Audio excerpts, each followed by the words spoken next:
Okay, everyone, I think we should get started. Just a little something.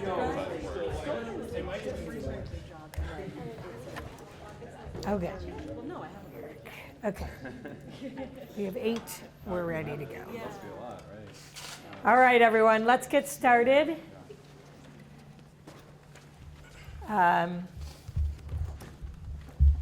Great. Okay.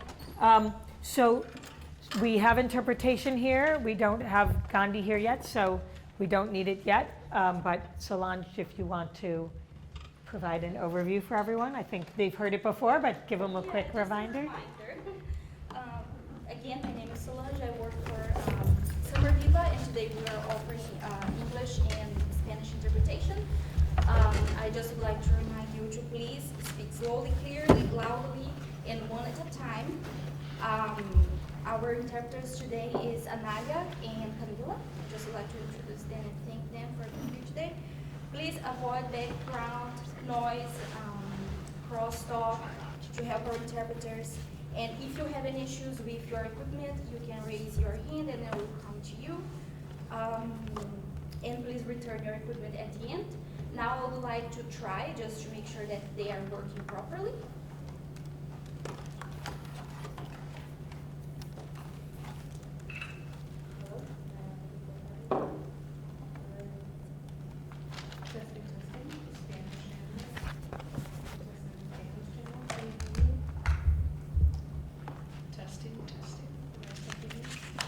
No.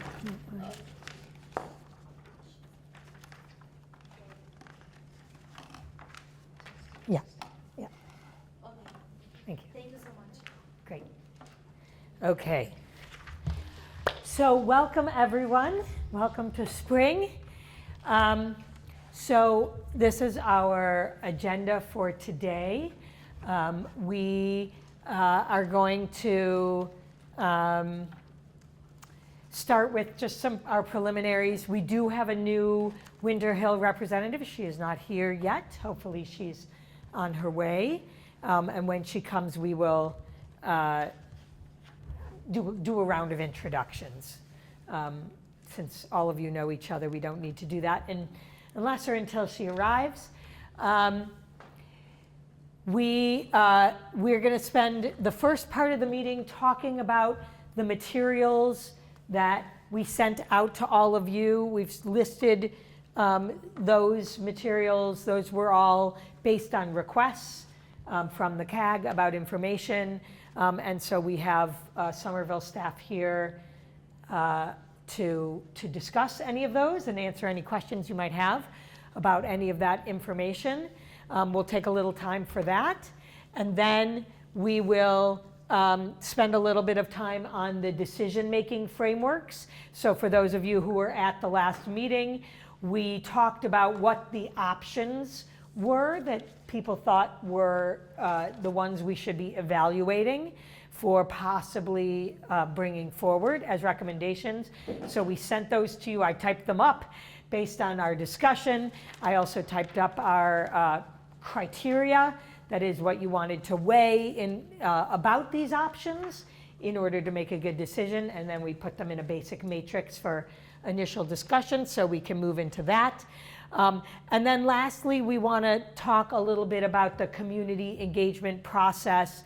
So our communications team or community outreach team and survey team will provide for you a little bit of a starting point on what a process and timeline might look like for getting really good community input for all of you as part of the criteria that we're going to weigh for making the final decision.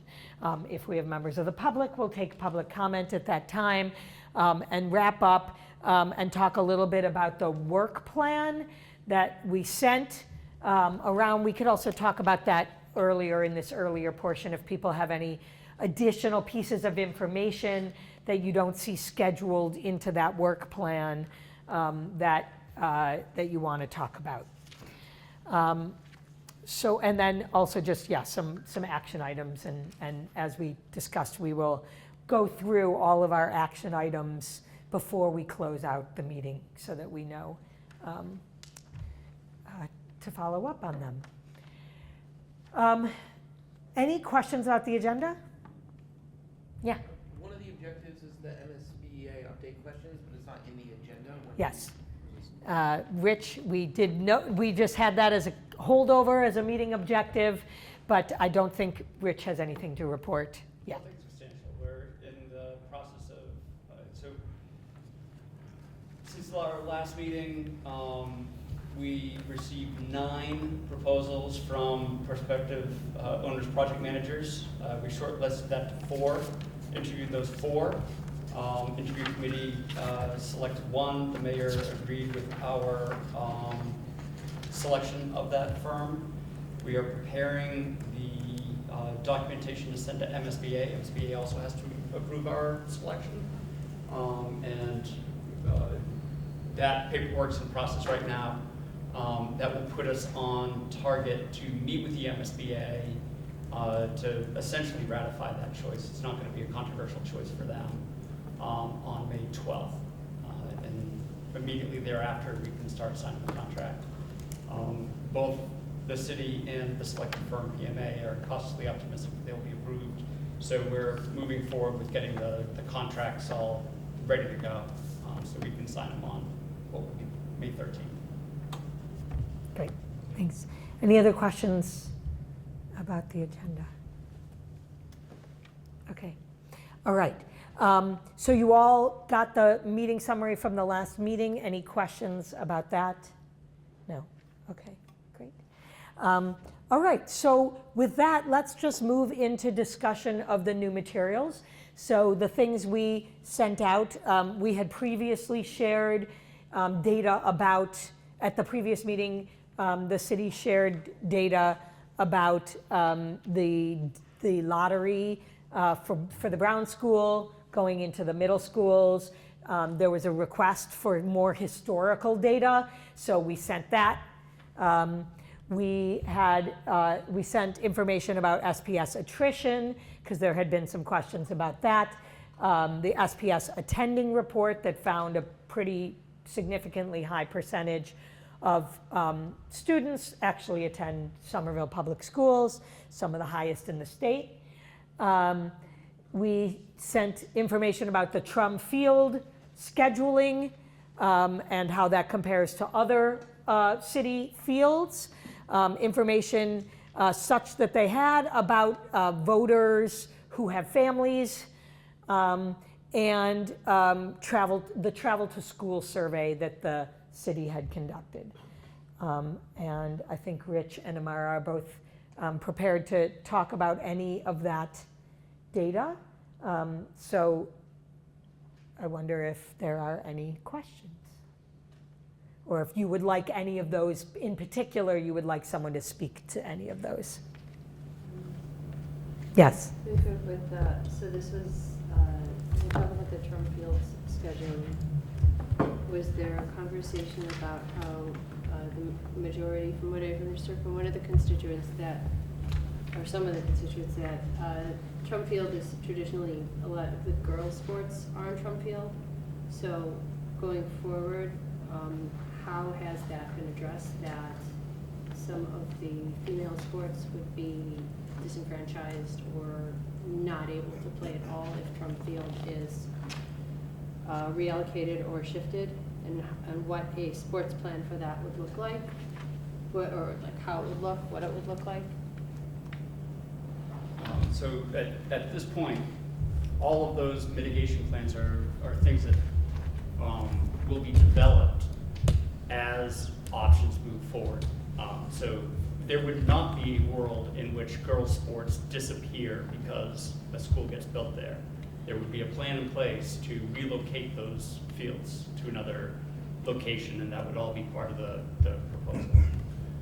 But the point of the data was requested at the last meeting, so the Parks Department was able to pull their permit data so that you can have an idea of what the usage are at different fields, including the demographics, including the ages, because people were rightly pointing out that a lot of the overall usage at TRUM as opposed to a lot of the other ones are adult rec. And the data actually did bear that out, the sort of anecdotal observation that about half of the use at TRUM is adult use as opposed to, say, Conway, which is almost none, and gets about twice as much use as TRUM. And girls softball is also at Trump and as well, correct? Correct. Okay. But it gives us an interesting, And we're short on space to as well. come up with the mitigation plan and where things Sports. go. The hours of I operation are understand. interesting enough. Yeah. We're also short on space. I was the one who requested the Emily. data because Yeah. I had a hunch that the Dilboy fields are being renovated in a way that can absorb the loss of Trum. I guess I'm curious if that was the plan. I did not do the math to figure out if the hours net out or whatever, but my hunch, I live near there, so I've just been looking at it. I'm guessing it has a softball diamond and a baseball diamond. Dilboy, that will have both, yes. Yeah, and my thought is, I guess, has anyone done that looking at the, has that plan been done for it to absorb Trum if Trum came offline? Yeah, at present, to my knowledge, Parks and Rec hasn't planned for Dilboy. Because Dilboy will still be dormant this year. Right. Because it's a natural turf and it's been seeded. So it can't be used this year. And honestly, Rec is only worried about this year. They Right. haven't thought about the following Okay. year yet. Pardon me, in my experience, it's usually a competition for space, as it is right now, even so, without Del Boy, I don't even know what that looks like, but it's always a competition for space with teams and sports. And I think it has been made clear, but maybe to Rich to reiterate, right? Any use of Trum Field would mean replacing Trum Field By Massachusetts law. by Massachusetts No way law. for Somerville to sidestep that requirement. It will have to be replicated in kind at another location in the same timeframe. Yeah. Does in kind mean square footage of green space or use specifically like a softball Usually diamond? both. So in this case, because we would be losing a softball, were we to put it there, if you lose a softball field, you have to replicate a softball field. Where would that be? Right. Working on it. Right, that will be part of the, and if you look at the work plan, there's a time specifically on the work plan. I think it's this summer. Yeah, July, meeting 9, the proposal is to talk about the options around Trum Field, what the process would look like, what approvals would have to look like, where it might be, what the costs, all the implications, all of those sorts of things. Yeah. I just wanted to point out that the size of the school would not take the whole of the Trump field. So it would be like a third. So I think that it would not be Yeah, I as remember. traumatic Right. as we're. Right, right. Whatever part is taken is the part that would have to be replaced. Correct. Is it a good assumption to just lose one A or B, for example? Like is Trump Field split into A and B fields? Is it a good assumption to just say one of those goes away? Yeah, more than likely, yeah. And again, there's work that we need to do once we get the designer on, because the massing that we had for the KA master plan is different from the massing that we're talking about now, because in round numbers, the MSBA is allowing us a population that's about 40% larger than what had been assumed pessimistically in the K-8 master plan. So a lot of configuration and layout has to be done once we get the designer on board. Was that initial sort of Trump proposal based on optimistic numbers or the K-8 master plan The numbers? K-8 master plan. So- round numbers, let's just call it 600 versus 900. It's easier to do. Well, again, no one's decided, but the massing study going forward would be for 800 or 900. Correct. Yeah.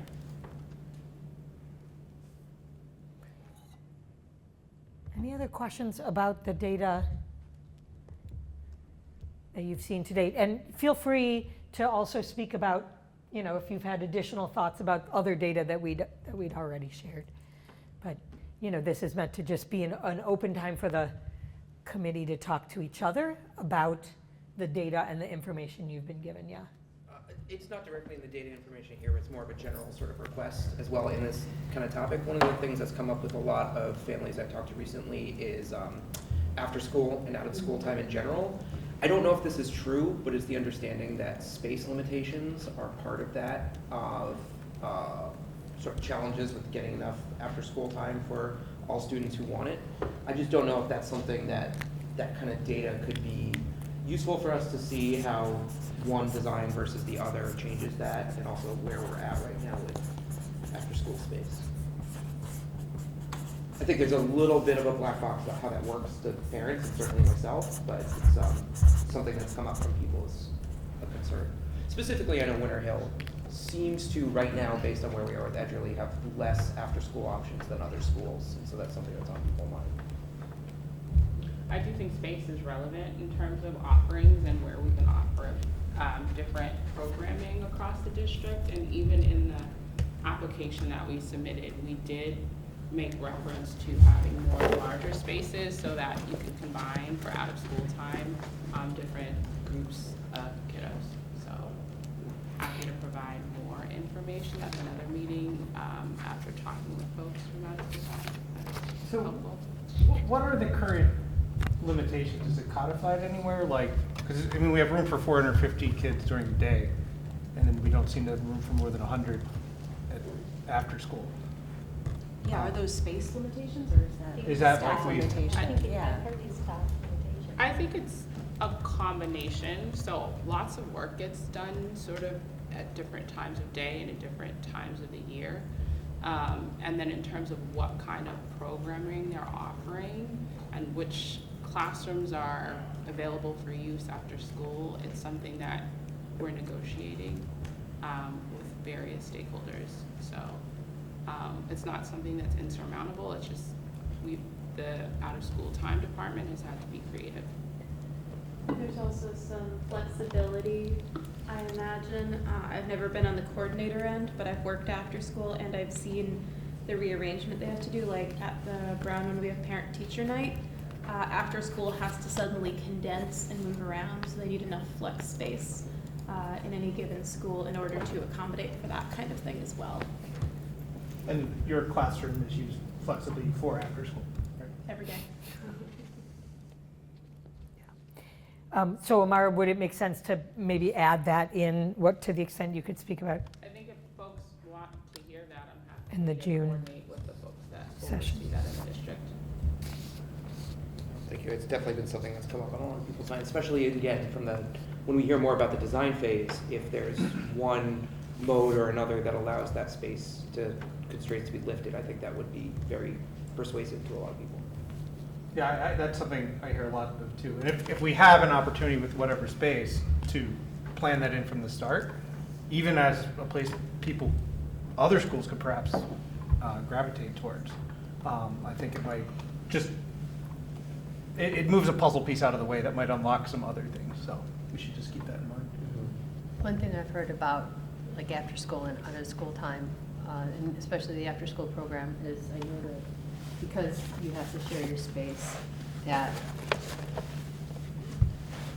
how do we say this nicely? And if I was a teacher, I would feel the same way, that your space is your space, and that some teachers are like, this is my space. And with sometimes after school programs having to get in that space, that there's a little bit of a conflict with it, and I would feel the same way. If I've set up my space, my classroom in a certain way, I've heard that the suggestion of a second cafetorium or whatever you would call it, or a larger additional space would be useful. I've heard from students in our Genziano begging and pleading for more after-school space and out-of-school time space because they want to play basketball in the colder months indoors, but they have to leave either the school or the area because after school needs it, and there's that constant shuffling of space.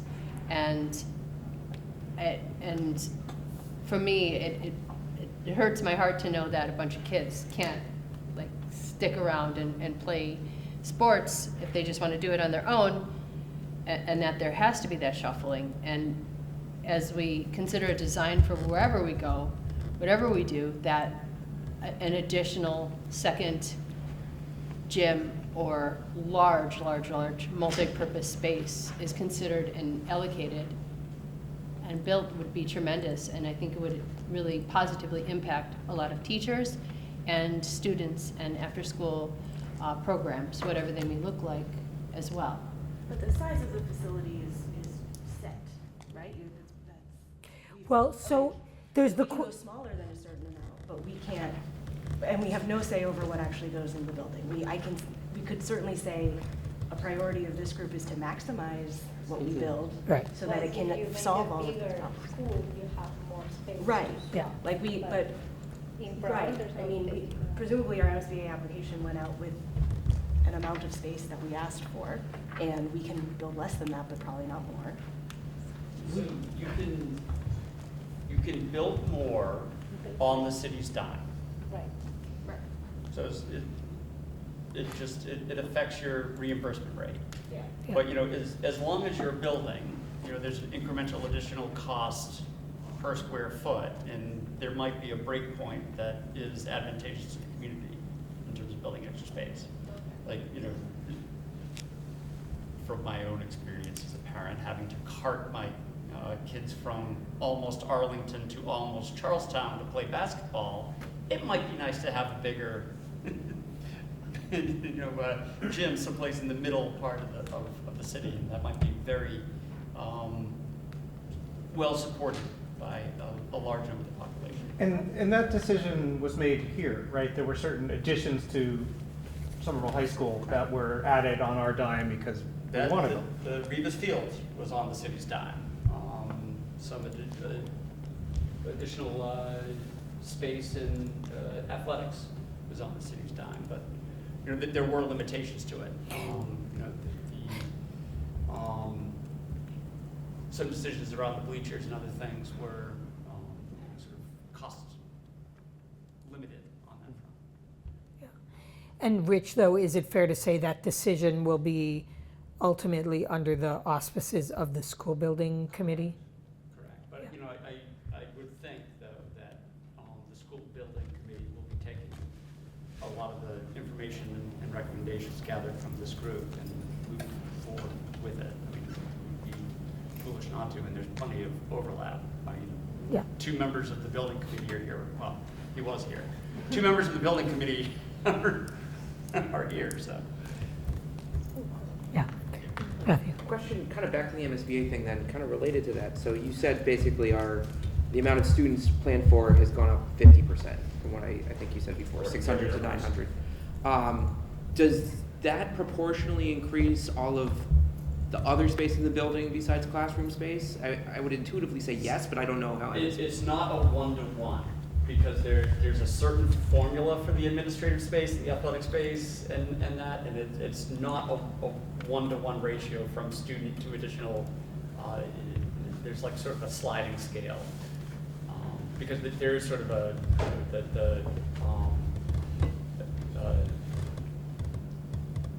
the magnitude, you need one principal if you had 2 students or 300 students, right? And so, like that, it's not a straight curve, but it does scale up the other portions of it. Kind of, I mean, the only sort of, obviously it's very preliminary, but those draft plans, or draft ideas, I should say, that we saw were based on the smaller amount there. So assuming we target building a 900 student school, does that render any of those plans infeasible now?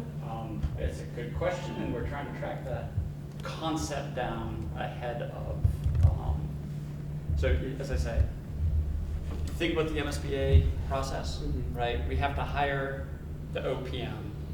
Earliest contract start date for the OPM is May 13th. Then the OPM helps us in the designer selection, which could take 2 to 3 months. So we don't have the designer on board until July, which is always sort of what we anticipated. which means that the designer isn't up and running, giving us options until September, October, and we've already recognized that that's probably too late for this group to be making decisions based on that. So in parallel with that sort of official effort, we're working with the team from the CAG capacity study to scale up those sort of concepts based on that higher enrollment so that we can understand the feasibility of a 900 student building on the Sycamore site. Yeah. That was already a very difficult thing to do at 600 students. Is it physically possible to put 900 students on the Sycamore Street? So we're trying to answer that question, knowing we're not gonna have sort of the full renderings of what it might look like or play around with ideas of how big the gym is. We kind of wanna answer threshold questions like that and update the cost for all the craziness that's been going on. Yeah, that's. And the driver behind that 900 was just saying, we think enrollment might actually be quite a bit higher So- than that low end. Or, So if you remember the primer on the CAG capacity study, our starting point for that was an enrollment study that SPS had previously done, the flow analytics report. And that was one that all of us involved in it thought those numbers were ridiculously low. Andre Green and I both spoke at length about how flawed that was. So when we moved on to the capacity study, we had to use that as our starting point, and we massaged it up somewhat using some arguments. And in a way, we might have perfected our arguments through that process because we used a lot of those same arguments with the MSBA. Now, they weren't starting from the flow analytics numbers. They always start with their own base numbers. And we made a lot of the arguments, particularly around density of development in Somerville. And you're like, the yardstick is like, only single family homes produce school age children. It's like, well, obviously that doesn't hold in Somerville. And so we were able to show our development characteristics and our long-term forecast for housing. And MSBA agreed to all that. And the other thing that the MSBA did to our advantage in those higher numbers, that we, for whatever reason, when we did the CAG capacity study, we wanted to be a little bit more conservative in the number, give us a lower number. They agreed that all the other schools, Kennedy, East, West, Healy, are all essentially at enrollment, and therefore all the population growth in Somerville would be housed, or that deficit would go into the new building, which was also sort of a different approach from the CAG capacity study. Because in the CAG capacity study, we're trying to understand like where MSBA might fall out, what they might fund, and we were probably pessimistic in thinking that they wouldn't fund the full deficit, like a future deficit, like when Kennedy runs out of capacity, that's going to be a new project. So the MSBA kind of took a different tactic than we were anticipating, and said, look, we want to build you one more school. It could be this big. But so you also mentioned that the site at Sycamore could hold more height, Okay. but it would be having to deal with the community around it, which might not want never 9 stories high. Yeah. But the capacity is there to build. We could build. Technically, we are exempt from our own zoning. Right. So But we don't want to be sort of flagrantly. right. No, but the other day I was counting the stories of this building, and obviously it's next to the rails, but it's like 7 stories high. All told, yeah. Yeah. So Not contiguously, but yes, all told. right. Yeah. So something that I've been really struggling with in concept for the last couple months is the idea of putting our autism program in what would be the largest school in the district. It doesn't feel like that's what's the best environment for that program to be in, a large, presumably complex and frankly busy school. But it also does not feel right to me in the spirit of moving programming around, which is obviously always an option school committee has, to have an alternate program at Edgeley for the next 6 years, and then when the brand shiny new school comes online, not put them in the new school. And I'm just saying this is something I want to think about when you think about having a 900-person school is what is the best programming for both that school and for equity in the district as a whole. I didn't follow that. So you're worried about the program going into the school or the program not going? I think it's a lose-lose scenario. I think if you put them in, and it's not the right school for them, but if you don't put them in there, it feels deeply inequitable to have them suffering and, well, I was gonna say suffering. But in a school that we would not be using ideally, and then when a brand new state-of-the-art school does come online, saying, oh, not for you. Yeah. Yeah, I think it's obviously the purview of school committee to do this, but it is an opportunity to think about how we reallocate programming, right? And I was speaking with a Winter Hill educator the other day, and they were saying, there's just a lot of density of programs at that school that makes it a challenging school to teach it. Just I mean, I think we've heard from teachers who feel both that makes the school special, and they would hate to see that mix changed, and people who feel otherwise. But yeah, those are decisions that have to be made. Speaking just about the autism program in particular, that is where I currently feel. And then you're potentially adding hundreds more students into that mix. Right. Now, there is no universe in which I'll be on school committee come 2030, but to the extent that I have some say in the matter now, that's where I'm thinking. To your descendants. Right. But you could say that a larger facility allows you flexibility to make a reasoned decision, or the next school committee member could do that for you. Yes, if the decision is made that we have a 900-person school, the school committee will have to make decisions about how to best staff and program it. Right. Absolutely. I'm Yeah. just putting out that to me, that it's hard to do right with the autism program in a 900-person school. Now that they are not the only priority the school district has, but if we're an equity-minded district, they should be one of the major priorities the district has. I mean, it makes me wonder if there are any design decisions about how you make a 900-person school feel more acceptable, or even like, an entrance or a different, or a wings or all of those kind of things. I thought about that as well, because it's what we did at Next Wave Full Circle, and I would say if we did it over again, we'd do that differently. I think there's still a feeling of second-class citizenship for those students. And that's what we did with Capilano. We built a whole school with small students in mind, and now we can't repurpose that school. So I am leery of trying to build a school for a program that 50 years, 20 years into the U.S. span, we're like, we should program that differently, and we now can't. Yeah.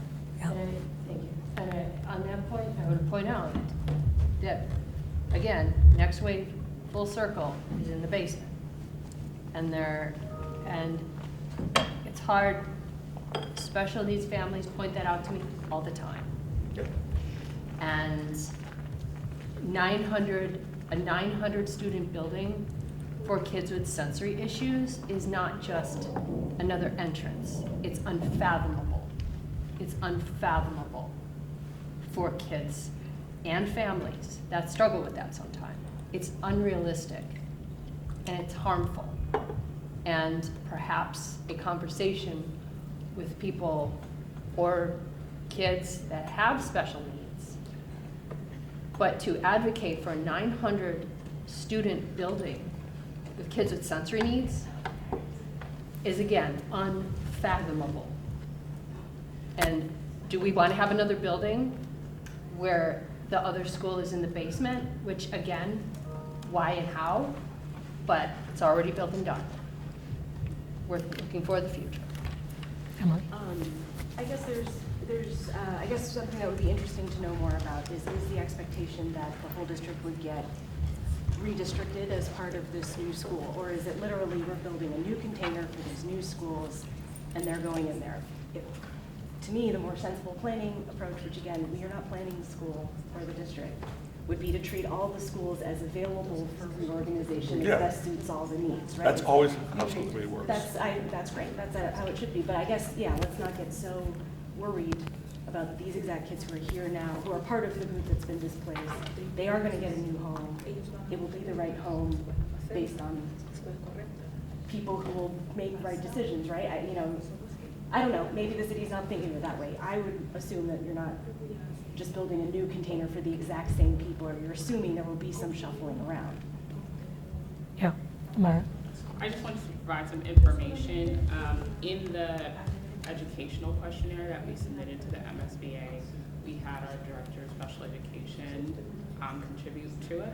And he did ask for, if it were to be the larger building, 13 sub-separate autism classrooms to accommodate, should it be necessary, with additional small spaces related to like speech, OT, and other types of therapies.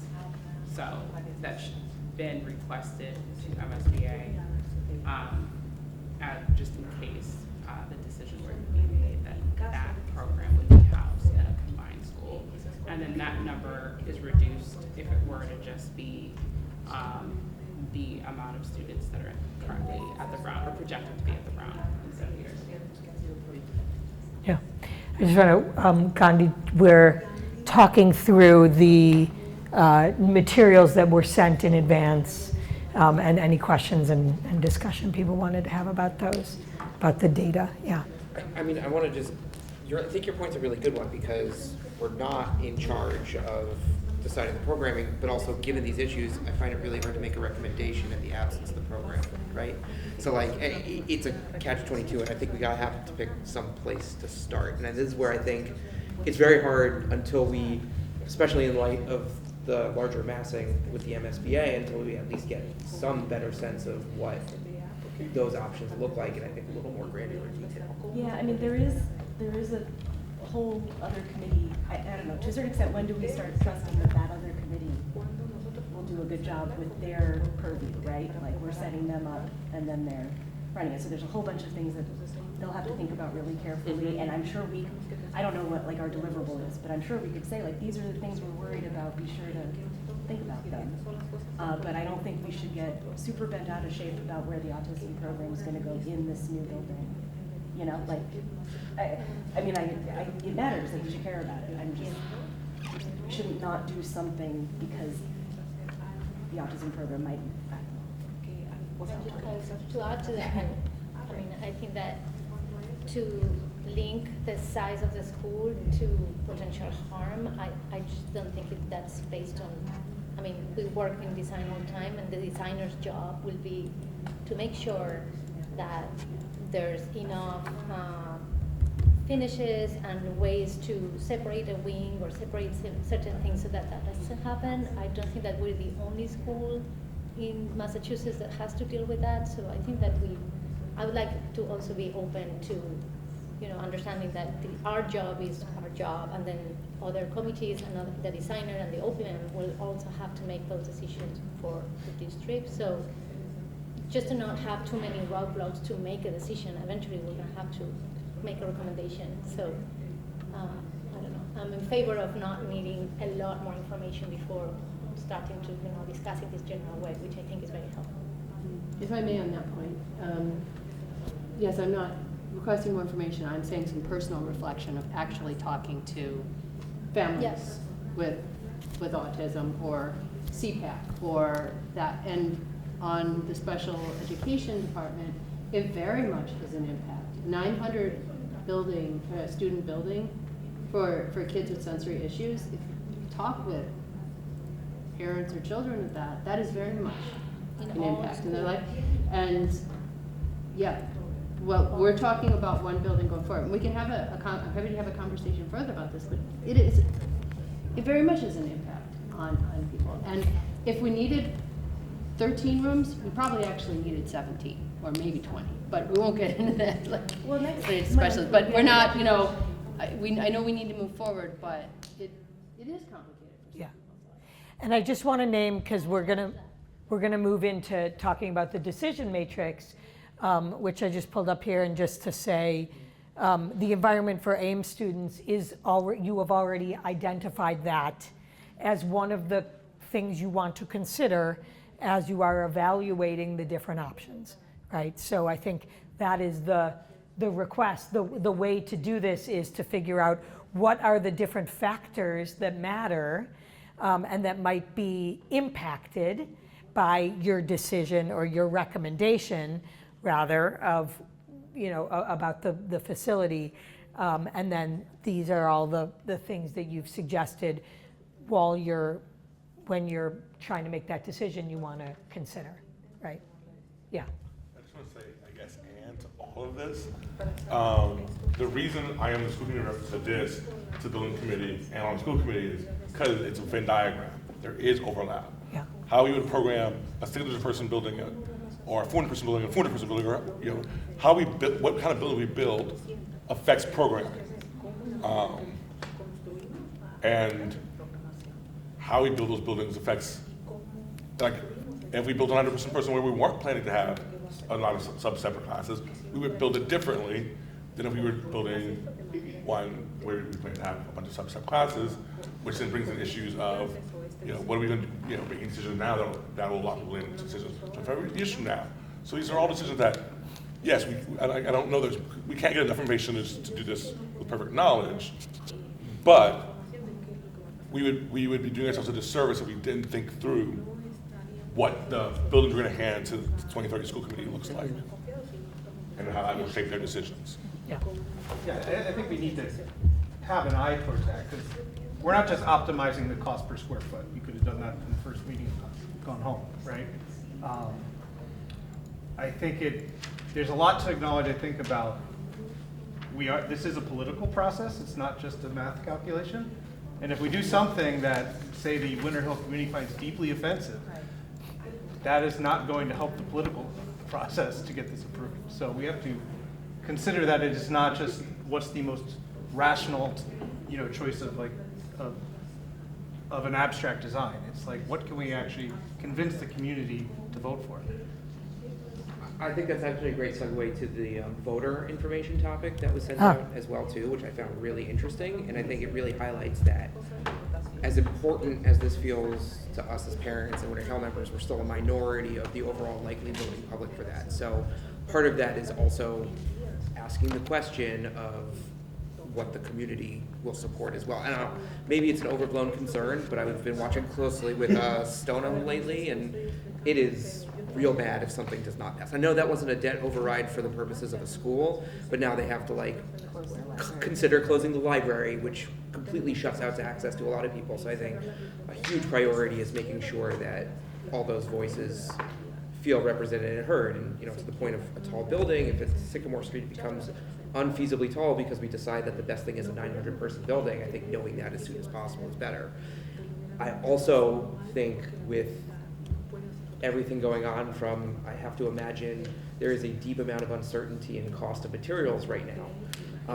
Leave it at that and say, I can't imagine that the costs estimates, given the potentially size difference in the school, and the fact that those were generated 2 years ago, is really not going to be working in our favor right now. So I think we have to be really sensitive to what that means. And I could see a scenario in which it's a much easier sell for a smaller school from a debt override perspective than a larger school, even if it makes some degree of sense from a building perspective. I don't have the answers. I just think it's not as cut and dry, much less so now than I think it even used to be. Okay, so I'm going to take this moment to segue us into the decision tool that we sent. Yeah, did you have more data? One more question about the data on the Yeah, Trum. go ahead. You guys had looked at Trum Field or something adjacent to Trum Field for the high school purposes, right? So for the high school, it was looked at the DPW yard. That's the option. Okay. The only anecdotal information I got from the previous team was that there wasn't an interest in opening the Article 97 question. But it is a fact that a great many schools in Massachusetts have involved Article 97 swaps, recently built ones. As a matter of fact, that was one of our questions as we were interviewing OPMs. And every OPM that came in had 4 to 5 instances where an Article 97 swap was part of the project. So for whatever reason, when the high school was evaluated, they didn't even want to think about Article 97, so they only looked at the DPW yard. And constraining the high school to the footprint of the DPW made it an unmanageably tall building from like an academic perspective. Gotcha. Well, I guess my follow on to that is, we've known as the public at least a year and a half that TRUM is been a seriously considered option, and likely, I think the city's considered it for even longer than that. In that whole time, we haven't had any sense of what the possible replacement Article 97 site could be.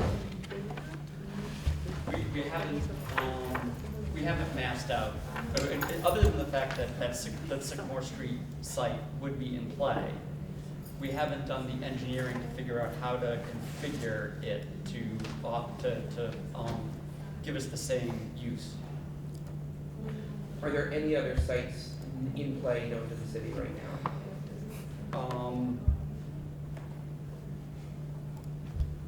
I would love to say that we'd be able to purchase the athletic field from the people who are purchasing Matignon from the Archdiocese, but it's not feeling like we can get to yes on that. It's not a no, but we're pretty far from yes. Because I know it's going to be a long time before we have a definitive answer, but I think that is really helpful now as we consider this kind of thing, and I think that transparency is helpful. Emily? Oh, no, Oh. my hand is up. Okay. All right, so let's transition to talking about the decision matrix. So at our last meeting, we talked about the options, right? And being clear, the options here are what the building, what this facility would include, as well as what would happen to the Brown, right? Those are the sort of the two components and all of the implications that come with that, right? Other considerations like what would happen to the TRUM and what would the field space and all of those things, right? So what you all identified were 3 categories of options, at least, that I think we, at least for some of them, will still need to flesh out, right? So for option 1, that there would be a new school built at Sycamore Street. It would be built for the estimated future population of Winter Hill. It would not include the estimated future population of the Brown School. And so that option, you all, if you want to evaluate that as an option, need to have one or more considerations of what would then happen, what you're recommending to happen for the Brown School for the future. The second option was a new combined school at Sycamore Street, and the third was a new combined school at TRUM, right? Does that still seem right? Those are our 3 universes of options. I'm confused. And we said that the combined school plus the 40% additional students that we need to accommodate. Yes, that will be part of it. Basically, building the combined school to the size that the MSBA is allowing. That would be the combined. You could make it smaller if you wanted, but. Options 2 and 3 are both. Yeah. Oh, right. That's what they haven't quite figured out yet. Right. So is option 2 even an option? That's. Is option 3 even an option? I mean, I don't know, given that size difference. Right. Option 3 would be Option an 3. option. Yes. 2 maybe not. Option 3 is in the larger site. It's in tram. Yeah, how much bigger do you have to make it though to not impact one of the other fields? Like, Oh, is it still? that's not a concern. We don't even need the entirety of the softball field, believe it or not. For the 600 students, so going to 9, I don't think there's a problem there. Does schoolyard count against you? Short answer is no. Okay. Because if you look at what is the Argentiano's schoolyard, it's about the size of this table. They use Lincoln Field, Yeah. which is Lincoln Field for definition purposes. So it would be the same here. Okay. Like it would be Trum Field, but Would the have school a- would use it. Okay, so these were the options. And then along the side here, and these are just the categories, and I can pull up the more complete sheet, but you all have it in front of you on the second page there, are the criteria that you all suggested that if we want to evaluate how good are these options, these are the criteria we would use to evaluate them. Yeah. Today's discussion, should size be another category? The size of But well, to what end, right? So what's the size impact? Why? Like, is size good, or if you want to say good or bad, you have to know why, right? Like, I guess you could just say size, but some people might say big is fine, big is good, big is bad, right? But Well, we have it under, it's a sub-bullet under educational implications. Right. And my hope is that at the next meeting, I don't know who's coming to talk to us about, but that one's scheduled to be about education. And I think it would be great to talk about Somerville's approach to school size. This would be an outlier in the district in K through 8, I mean, as big as it is. I'd like Yes. to hear about that. But I think it's good, I wish the matrix had some of these sub-bullets we could talk about. yeah, we could put them in the matrix. We just tried to make it clean. Totally, I get it, but I think like the finished thing might need Yeah. to just show like we're considering, and sometimes at work we do these and they have statements like, we are, so these bullets reflect values in some way. I don't know if that's appropriate here. Yeah. Sometimes that works. Yeah, so what we talked about last time, right? There's a couple of different cost implications, right? That might be different. What we're looking at is things that actually matter for people in how they might make their decision, and things that are relevant to the 3 options, right? So if it's the same across 3 options and it's important, it doesn't need to be on this matrix because it's not going to vary, right? So you really just want the things that are going to vary across the different options, and the things that are important, right? So you've got your cost implications that include the capital costs that are going to be required to be covered by the debt exclusion, and the operating ongoing maintenance cost implications, and other ancillary costs. It seems to me there's probably something about maybe there's the longer term costs if you're talking about one building now and another building in the future, right? And I don't know quite how you calculate that. Yeah, to that end, I understand we're not gonna get data on this until the designer's been looking at this for some time, but can we get a commitment that when we have the data for the cost implications, it does include everything Article 97 related? As well as, if we decide to leave the Brown in place, what that would look like from a cost perspective over the same period.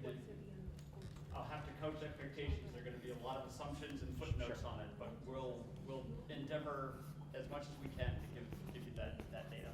Yeah. And, yeah, did someone want to? Yeah. Okay, then there was the stakeholder and community sentiment, broken down by different demographics as the group suggested.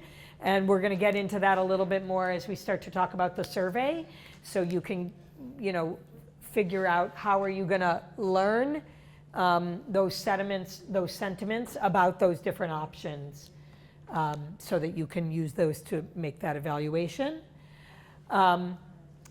There's the walkshed impacts that we already started talking about, neighborhood, community, and district considerations like field locations, constraints about after-school athletics and community uses, so that was something you were just asking about. So we want to make sure we get whatever data there might be to help answer that question. Building site reuse implications that people have mentioned. The educational implications, as we've started to talk about, the size of the school, what effects that might have on educational impacts, the environment for the AIM students, as the counselor has spoken about, and facility features, indoor and outdoor, including playgrounds. Disruption impacts, which is about the potential need to redistrict.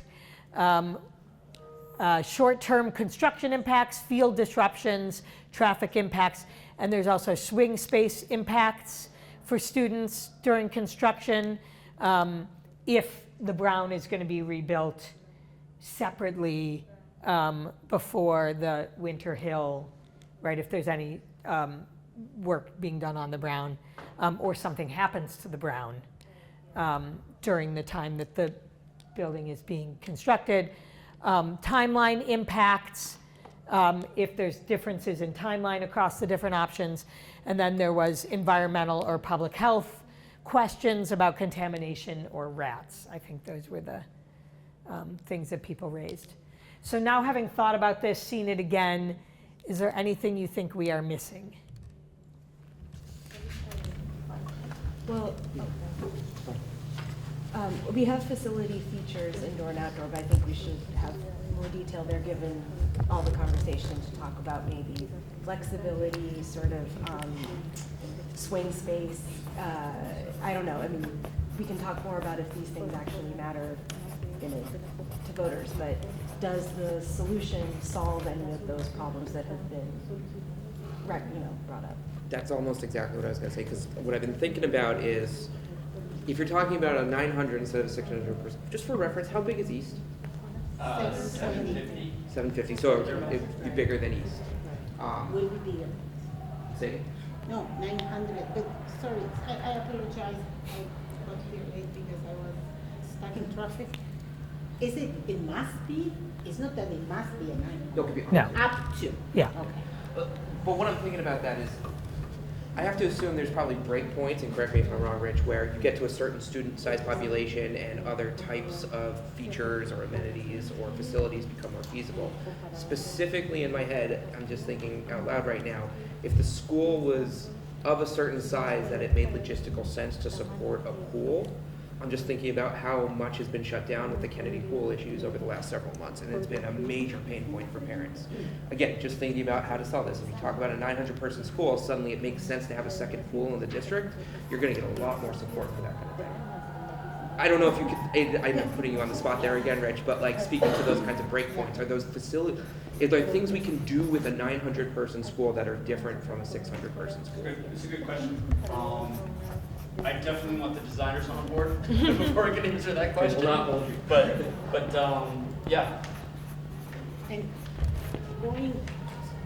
following your line of thought, and doesn't have to be a pool, but a pool is a good example, something not only lacking in our town, but something that has a component of social justice, right? Because it's a type of facility that is providing an access that is limited, or the access is very unequal, right, among our students.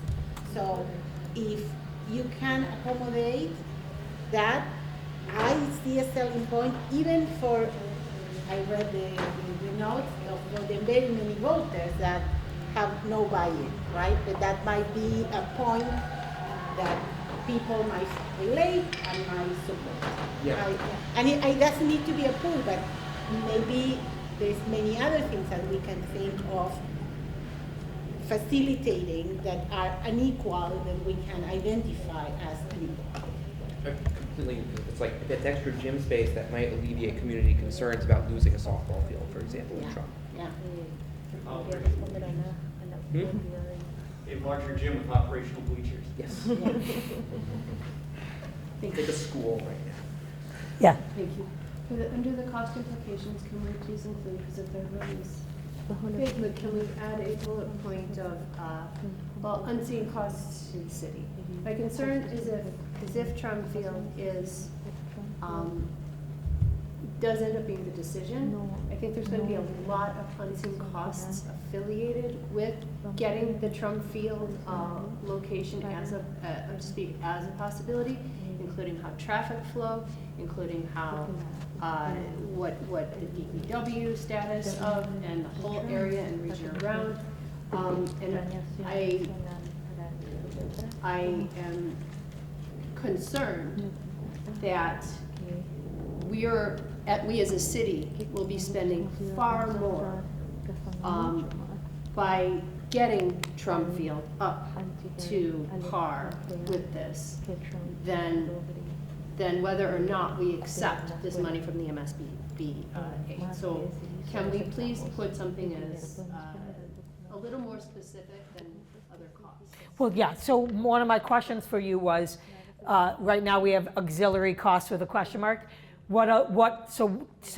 So give me things, again, it's stuff we can get data on, right? So additional amenities, like those are things you could cost out, right? You could try to figure out what specifically we do have traffic impacts, but what is the sort of dollar figure cost data that we could create, Kristen? Environmental impact, for cost implications, environmental impact of actually choosing Trump Field with the fact that what, 2 to 3 gas stations were in that region. What is the environmental impact of cost of cleanup of the soil, of the land? Okay. And where we're potentially about to put 900 students on that land. What would that look like for cleanup? Are we gonna have another situation like Conway Field where we suddenly find out that we have unusable lead soil and we have to apply for grants and accept money from the state and from the feds so that we can clean a very toxic space of area? What are the costs to the city for cleanup on potentially Trump Field? Okay, cost of cleanup, yeah. Well, and as a larger point, I didn't think it was relevant because I think it's more relevant to us as a group than maybe the public at large, right? But I don't know if your OPM does do any construction management and can advise on constructability, all of that stuff, because those are the questions. Like the 2 sites, both I'm sure are contaminated with stuff. The Winter Hill is, I'm sure, full of asbestos, and so. And I'm sure it's a nightmare to build a tall building on that site. Anyway, I'm using just my experience, but I don't know if your guys could maybe, or women could. Well, the building already exists on Sycamore, and the city already. So I'm specifically talking about Trump Field. Yeah, I know, but and a building already exists on Sycamore. And just, these are criteria we're going to evaluate across all the options, right? So they may, the costs may be higher in one option than another, but you want to consider, are there also costs in other? Exactly, yes, don't mean to interrupt. Yeah. But yes, would the cost be much higher by choosing the Trump Field Yeah. option to get that space and land Yeah. up to viability to put 900 kids? Yeah. Is that it is a little bit, but then actually building something on Sycamore would balance it out. Yeah. I think one thing to keep in mind too, especially based on what I was asking Rich before, there does not seem to be a scenario where we're not tearing down and doing some work on the Sycamore site. So some of those concerns are going to be flat, especially like abatement and stuff like that. Yeah. Yeah, there's at this point, given what we know, there's virtually no way to rehabilitate the existing Sycamore Street building, make it viable, even for just the population exclusive of Black. It's just not viable. Yeah.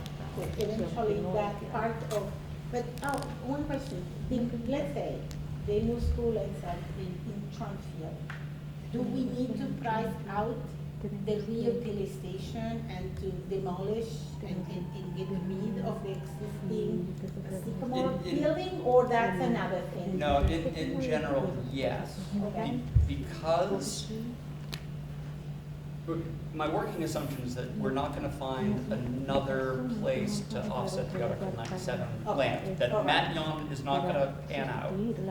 Therefore, we would have to put the softball field at Sycamore. Okay. So the cost, the entry cost to build on Trump would be the demolition of the Sycamore Street building, leveling it out, putting a softball field there, and other open space.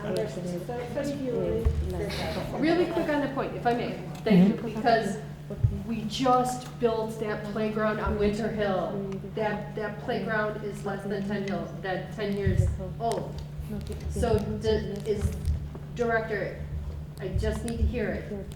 Does that mean eliminating the playground and that whole play area and the soccer field on Winter Hill? Or where Winter Hill School, that play area? Is that what you're indicating with the? I can't say definitively that it would eliminate it right now, because we have to play around with layouts and the grades, but it would be part of the evaluation to determine if the only way to get a softball field to operate on that, if that would have to be reconstructed. And that seems like a massive amount of money wasted. I'm sorry, I'm saying, because we just put all that money, and even the parents and the ward counselor and all of the officials that worked hard to get that playground, which was a lot of convincing and years of convincing to get that playground built. Whatever happens on the Winter Hill site, there was a lot of work that put in money that went into building that playground, and now it's on the table that less than 10 years old, and it's a fairly new playground.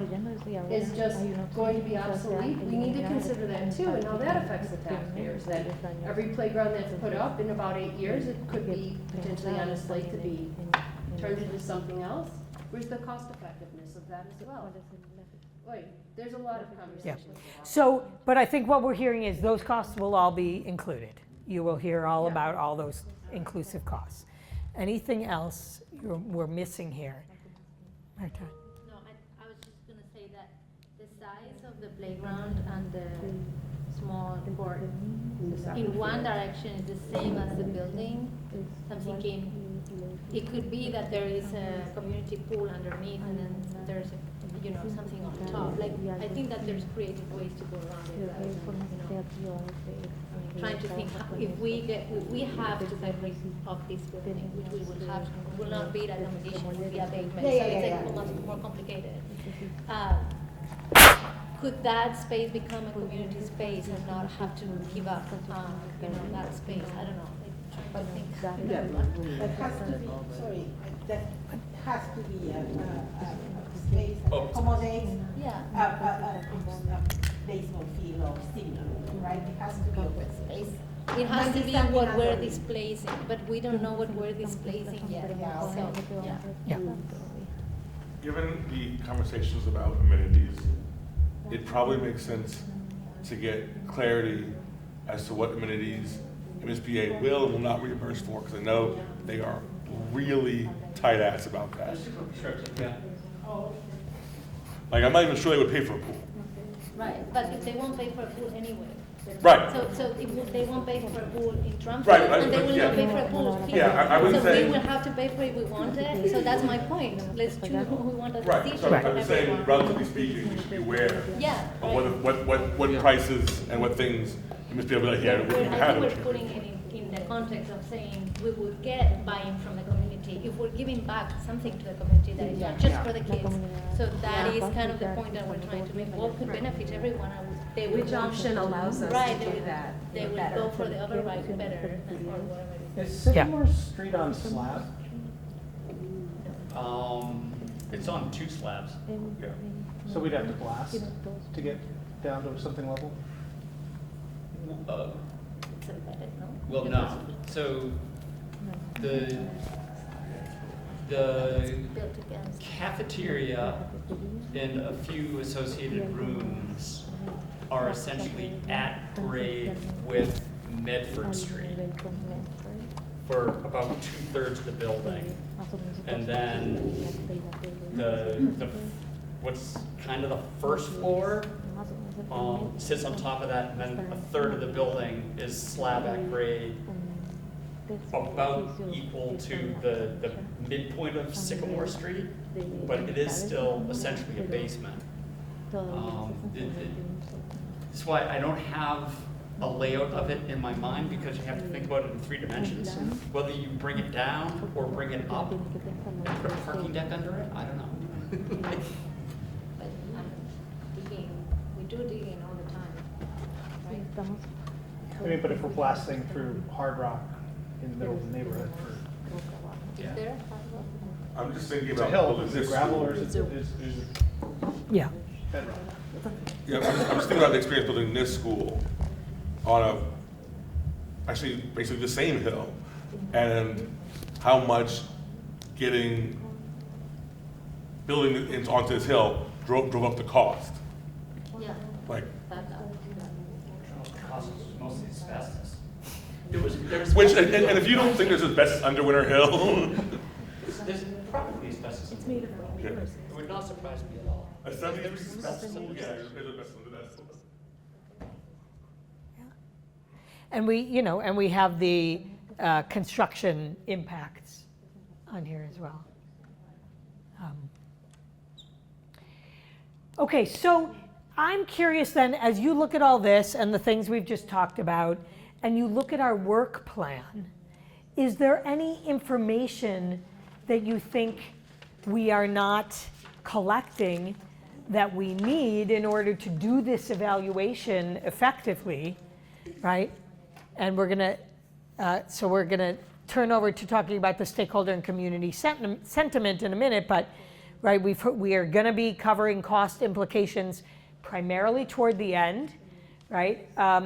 Because as Rich said, there's a lot of work still to be done to figure those things out. We've already talked about walk shed. We're gonna be talking about field locations. The constraints on space, I think, will also be part of those design questions that we're going to cover toward October. The educational implications we're going to be talking about, I think, in June. The disruption impacts, I'm not sure we have that in here yet, exactly where we talk about those, so we might need to figure that part out. And what data in particular we would need. I don't know, Amara, is redistricting, this is a school committee question, is that right? Yes. So Andre, so the question for you, right, is if there were to be a need to redistrict or reprogram the schools, what might that look like? Would it be different depending on the sizes or the locations of the school? What is the school committee's thinking about that? So that would be good for you to bring back to them. Sure, I can already give the disclaimer again. It's going to be the school committee of 2030 at a minimum decision. Well, in terms of the decision about how you're going to envision building this school. What I can Yeah.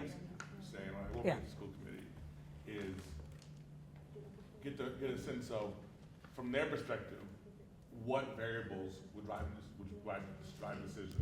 Yeah, great. It will be very, very, very high level. Okay, But I can get that. great.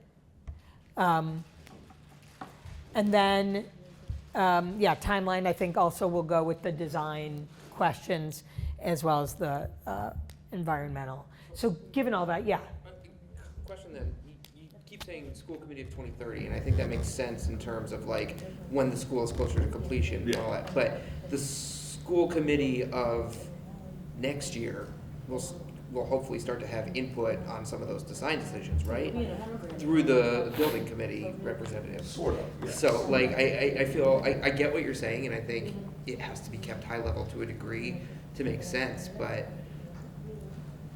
I would guess that if you took the overall temperature of the room of the school committee now, it's not likely to change too much in the next 2 to 3 years. I mean, who knows, but yeah. I think actually I wouldn't say that at all, given the general uncertainties of the time. Sure, okay, right? yes, fair. But yeah, I think it's fair at this point to get high level stuff. If you want detailed stuff, it's going to take. I would imagine that future school is going to take probably a year to decide. these things, because there are no clean, easy answers. In the high school process, how much input did the school committee have to any of these decisions, or was it all reactive? I wouldn't call it reactive. Responsive. What I would say is the high school was a simpler, from a policy perspective, a simpler question, because we weren't looking to redesign high school, right? We had a high school, we had a high school, we Denise. into the high school. At the policy level, there wasn't much to discuss. This will be different, especially if we decide to do a 9-person school. Because then we will have to make programming decisions. And I think that's what I've been saying here, is that like, that be a program decision, those are programming decisions that would be driven by the building, as opposed to making program decisions that are driven by education and building a building around that. Let me rephrase that one more time. From an educational perspective, do you think it makes sense to ask the school committee their educational thoughts about a 900 versus a 600 versus community? Absolutely. That's the kind of thing I think it would help. And that speaks more to the stakeholder, the sub-bullets there at the bottom, School mayor, committee. city council, school committee. Given all of these options on the table, the school committee today, knowing that that's not the school committee that will sign off on any final educational plans, with its collected experience, which is pretty deep, in my opinion, in the field of education, it's what are their pros and cons about the different size schools? Because in my view, you guys are the experts in the city on this topic. So I've already spoken with the chair on getting a conversation about this process and our feedback on agenda of a future meeting. I don't know when that meeting will be. We are also, as you Yeah. this is kind of a crazy time, even before you take in the world. But it is on to list, and if there's a deadline or if we need information, that may help us prioritize. Yeah. To that point, I do think, given that we can't do most of this until we get the designer stuff, and that's going to be a while, it feels, to me, the best thing to deliberate on are those opinions ahead of probably the summer when there's a break. And again, that was what makes the most sense to me. That's one of the few things I think that's potentially in our control to request information on. And I wonder if, Andre, given that June is when we're planning that the school department was going to answer some of the questions from their perspective about the implications of educational considerations, if maybe the school committee might be ready to do that. Yeah, check. Can we just be explicit on the stakeholder that just, SPS leadership is like not on that list anywhere? They're sort of implied by school committee, but It says teachers and staff. that's not like, what is the superintendent want? Like, Yeah. So, Amara, do you want to speak to that? There's a reason it's not on the list, so. Yeah, we're going to present sort of the perspective similar to what Mr. Green mentioned around what are the considerations and the variables that are important to us or we feel are implicated by the various decisions. It's something that we're working on and prepared to present in June. Yeah. Okay. And I'd ask the same question to the city council as well, she's not here, but in the mayor's office too, what is the opinion based on the facts today and based on the mayor's priorities? What would her opinion be? Yeah. That's something we've asked for a while, and I think it's been tough to get. So now that the counselor's back, you want to repeat your I was request just for saying the. that to the point about the school committee, it's, we'd want the city council's opinion about what they would want to see as a governing body of the city in this process and what factors are important to them. Yeah. Okay, so we will make sure we coordinate with our representatives from those bodies to make sure they're able to share that information, and we'll fit it into the schedule. I wonder if we should move Denise to the conversation about the community engagement. Do you want to try and plug in here, or do you want to send me something or give me something to plug in? I hope that one of you would plug me in over there. While they're getting me plugged in.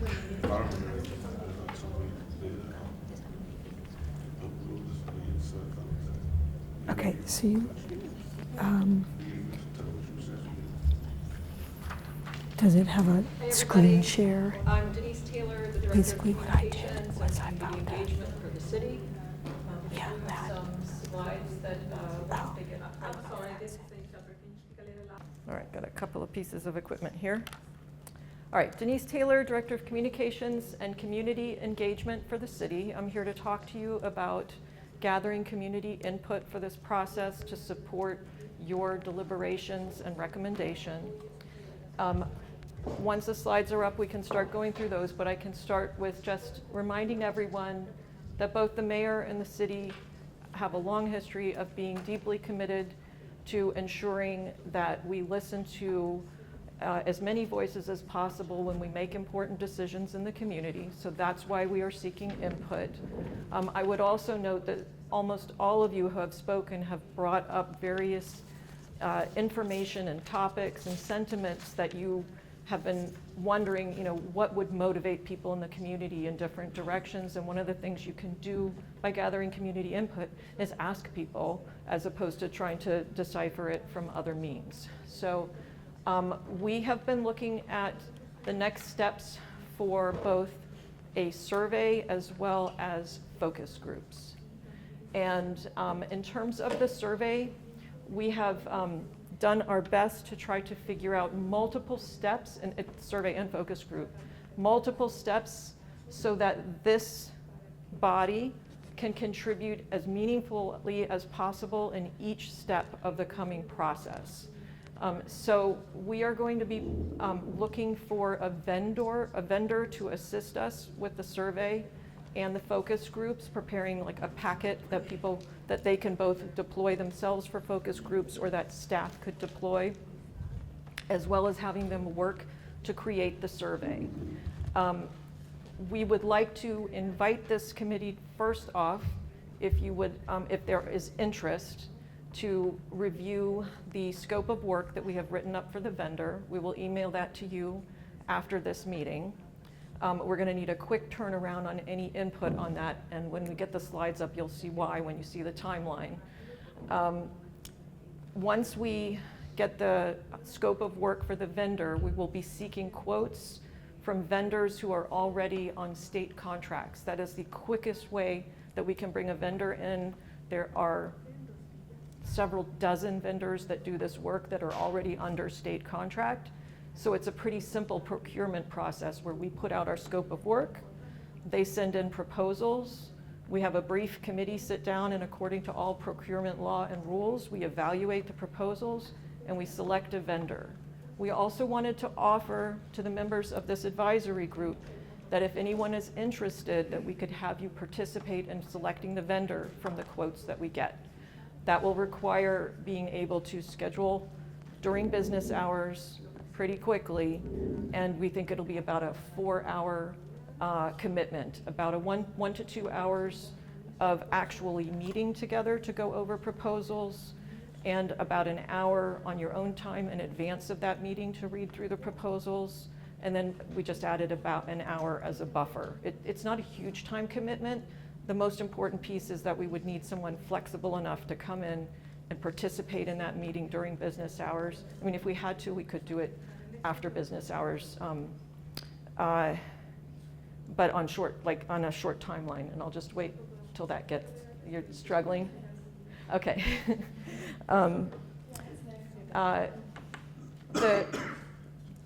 Without the timeline, I'm going to try to work off the top of my head. I don't want to get this wrong.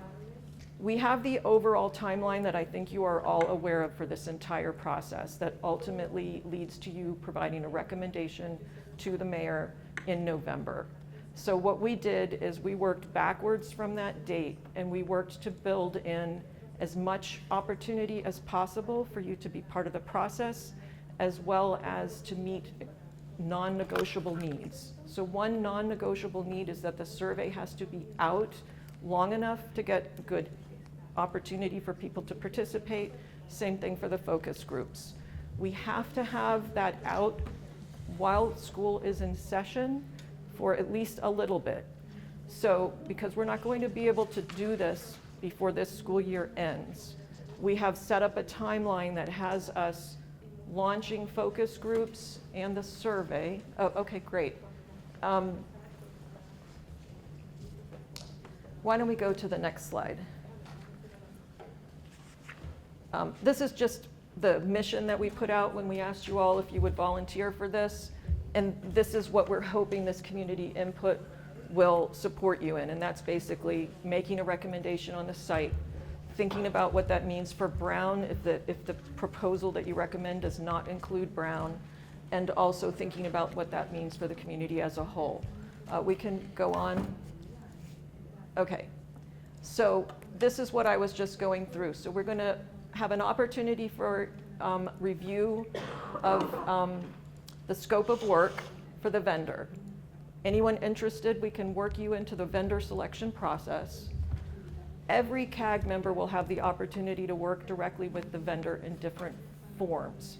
That will be, we will put out online form for you to start submitting your thoughts about the kinds of questions you would like answered in a survey that you'll be able to start filling out before the next meeting. And the vendor will be here at the next meeting in order to start really digging in with you into the content of the survey. They'll also be working with city staff as well, and we'll be here at the meetings for those sessions as well. We will also be asking you, again, if a couple of members or a few members would like to really dig into survey and focus group development, if you would, among yourselves, decide who that could be, and put in some extra time between meetings in order to help move this forward on the timeline that we can make work for everybody. All members will provide review of interim drafts and final versions if you wish to. All members can participate in the focus groups. You could either request to host a group with a certain group. You could help recruit people for the focus groups, or you could just observe. All members will deliberate on the information that we ultimately gain. We hope that it'll be useful to you because you will have helped create it. And we do have a proposal that you all consider adding another meeting after the survey is complete and analyzed, so that you will have more time to actually dig into the results with the vendor who will do the analysis, not us. Let's go to the next slide. So again, what I was saying before about the critical considerations for the timeline, we want to be sure that we make sure that we do part of this surveying when school is in session.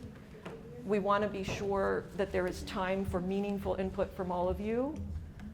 We want to be sure that the work that Rich is doing with the OPM and that all of the staff are doing to collect and collate and provide you with data, that as much of that is done before the questions are finalized, because it might change the questions that you want to ask. And we want to be sure that results are delivered to you in a timely manner so that this is useful. So can we go to the next one? This is that big timeline for everything that's going on.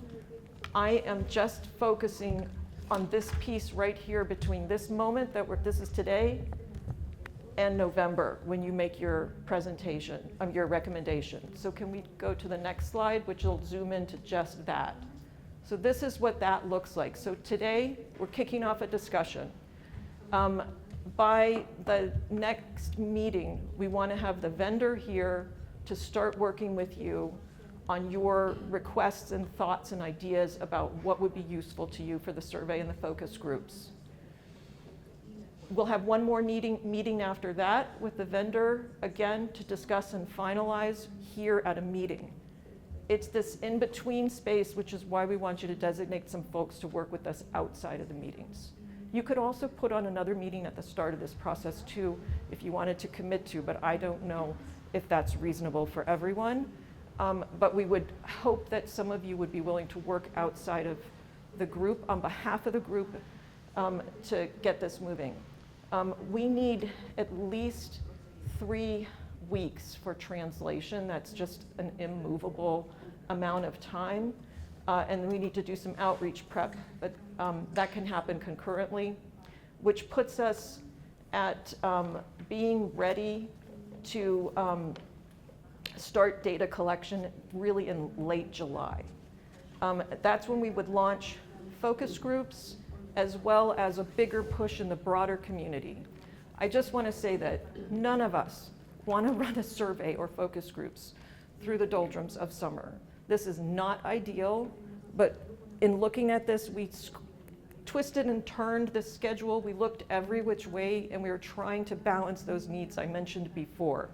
So we would focus on the broader community and any parents who respond during late July and August. I've spoken to folks in the schools who have done surveying, as well as general outreach to parents about other information in the summertime. And they say it's about a 50% response rate in the summer, but that things really pick up in September. So that's why we're running this through to mid-September. This year, school starts, I think, on the 29th. Maybe somebody could help me with that. So we would have 2 solid weeks, and we will go out in force to pickups at all of the schools. I have talked to other staff at SFLC and the schools who have had to survey for other reasons, and that is our best possible way to get to people. We will go to any events that make sense in those first couple of weeks as well. I'm actually told the second week is going to be their most effective week. And we will be out there both with SFLC as well as city staff. We have to be really careful about not overburdening the school staff during these busy weeks, but we have to have them with us because there is rapidly declining trust right now, and we have to have faces that people will recognize while we're out there surveying. So we will definitely be pushing for those people who respond online, those people who respond to other forms of outreach, but we will make sure that we are meeting the school community where they are, and over the summer we'll be going to other events as well to meet the broader community where they are. All of this will be in multiple languages, the city's multiple languages. The schools translate fewer languages than the city does. We'll do all 6 languages that are city languages for interpretation. From 15 December to 13 October, that's when the vendor is going to analyze and prepare reports and visuals and get that all prepared to present to you at the CAG meeting on October 13th. It's great if we wanted to dedicate a lot of time at that meeting. I would strongly encourage you all to consider putting on another meeting to fully digest. So you can get it all presented, ask questions, think about it, but I would encourage you to come back together one more time before you make your recommendation. But you may want to make that decision on the 13th. I was just going to say the 13th turns out to be a holiday, so we're going to have to reschedule that. Oh, okay. All right. And the focus groups, we had a full plan to do focus groups for the last survey. This will be similar. SFLC has various parent groups, language access groups. We'll do some focus groups for folks who are not associated with the schools, and it'll essentially be a way to conduct the survey with a group of people who may feel more comfortable talking rather than filling out a form. And again, you will have input on how those get shaped and what they look like. Can we go to the next slide?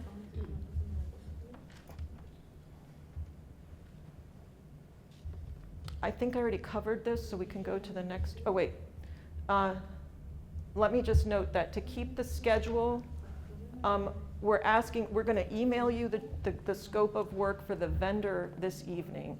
And we're asking that by Thursday morning at 10 a.m. If you have any comments, please get them to us so that we can get this in final order. Anyone with questions about that can contact us at the CAG email.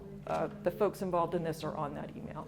And if I could just jump in on that for 1 second, right? So the idea here is, I think you all are hearing, right? The city really wants to make sure that this engagement process is robust, it is statistically significant, it is meaningful, it is trustworthy, and that you all feel like it's asking the right kinds of questions, right? That you feel you have some confidence in the vendor, right? That they're going to bring in to help do this. So this is a short turnaround time, but this is just for you to comment on the scope of work to hire the vendor, Right. It's really saying things like, right now it says, 4 to 10 focus groups that they would run. And the reason we're putting in a range there is because the city could pick up more if it turns out for the money that we'd like to do this, that they can't do all 10, for example. You'll see it. It's pretty straightforward. It basically says prepare the survey, work with the CAG, work with the city, iterative process, provide analysis and visualization. It's bureaucracy in action. Let's go next. Again, I mentioned that we'd like to have this open to anyone that would like to help select the vendor. Again, we don't want to select a vendor and then have you feel like we somehow picked someone that didn't meet your needs or that you didn't feel good about. So we can talk about, let me get through the slides and then we can ask if there's anyone interested in doing that. And again, I think that's about a 3 to 4 hour commitment. Can we go to the next slide? So the next steps, again, we'll send you the scope of work for the vendor tonight. We're asking you to review it by Thursday morning if you're interested in reviewing it. We will issue requests for bids from the straight procurement list. We'd like to just get that out that Thursday afternoon. Then we will also be asking you, we will send you the demographics categories from the last survey, so you could look at those and think about those again if you think those should be adjusted. And we'll send those to you on Thursday.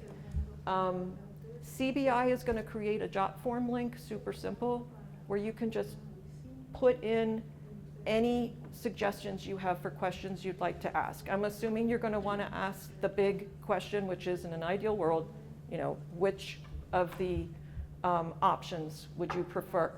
But you may also then want to be asking those sort of trade-off questions. If this, then would you still want that option? Or if this, would you prefer another? The jot form link will remain open. CBI will take some of that, collate it for the vendor so that we can really hit the ground running at the next meeting when the vendor comes to work with you on content. We will make vendor bids due by Thursday the 24th. We plan to review bids on Friday sometime between Friday the 25th and Tuesday the 29th. We're not going to do that all days. Reviewing the bids, if everybody reads them at home, should not take a lot of time in a meeting to discuss who has the strongest proposals. We will select a vendor by Wednesday the 30th, and then CAG representatives can start working with the vendor right away. So those of you who want to work outside of the meetings. And I want to make clear that even if you don't want to be a super delegate for the survey and focus group, every one of you will have the opportunity, as you wish, to contact the vendor with questions or suggestions or any input that you want to give throughout the process. You are not limited just to the workshopping here or just to having a couple of members work more intensively. If you have something that you want to be sure is addressed, everybody can reach out to the vendor. And can I go to the next slide? This is really like homework. This is asking you to start thinking about, and when I say we, I mean you, like what do you need from the community engagement process? What is it that you want to know about how people feel? Are we asking the right demographic questions if there's populations? I know that we adjusted and made sure that we had a demographic question for parents of children in the AIM program or of neurodiverse students. That was a contribution from you all. There might be other demographic categories you want to add because it will impact your thinking if you know if there's demographic differences between responses.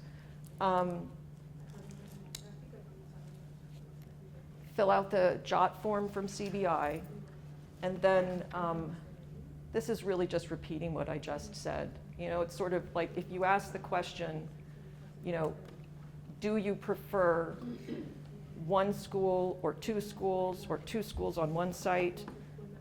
You might want to then be following up with the following questions, like if someone's deciding mainly on cost, you might want to say, if cost is most important to you, what would you think if you knew that there were these other factors, such as a larger school might have educational impacts, or that might support spending more to have 2 schools, or there might be the reverse where someone supports 2 schools and you might want to get into that gray area and ask, if you support this, would this other factor change that? For example, if you knew how long it might be until the Brown School is addressed. You know, so it's really for you to get at those conditionals and what ifs, and it's not just for your recommendation. I would encourage you to think about the fact that some of those things might be useful when crafting an override argument.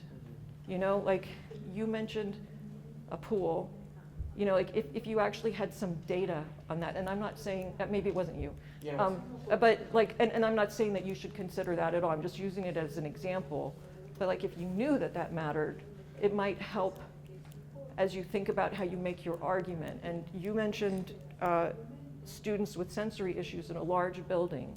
So if you knew that that was going to matter, you might want to get some data that would inform what kind of argument you make. I do think that it could be helpful. I think everyone in this room wants to be sure we build a school, first and foremost.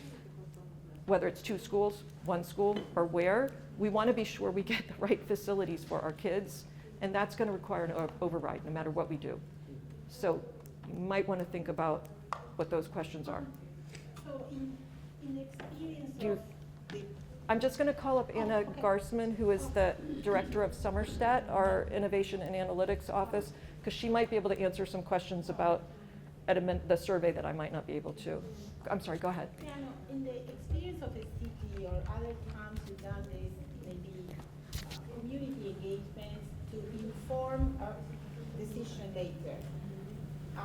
And I know that there will be decisions in the voters, but this is a scenario where, I mean, it's human nature, right? People are not that, voters are not very rational. Let's admit it. Like it's normal human behavior. So how much do you know that a poll taken today, say choose between A, B, C, or give any opinion, and then you take the same population and that same population later, right? Because this is now and the override is years ahead.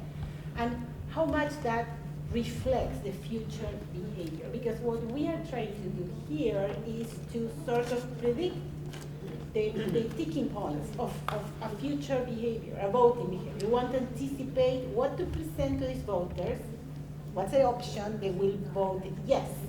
But how much in the and I have no doubt that they are great at taking a survey, but how much this is predicting of the future. And if we know examples that we can follow in our past experience to align, right, the survey or community engagement of today with the future behavior of voters. I mean, I'm talking more about campaign, almost a campaign issue, right? But where can we be better informed to make the best case, to align a yes of today would be a yes in the future. So I do think the vendor is probably going to have some interesting thoughts on that. Okay. But so one, we're trying to find out right now what people in the community prefer we do. And then for when would the override be? Like a year or 2 from now? 2 years from now?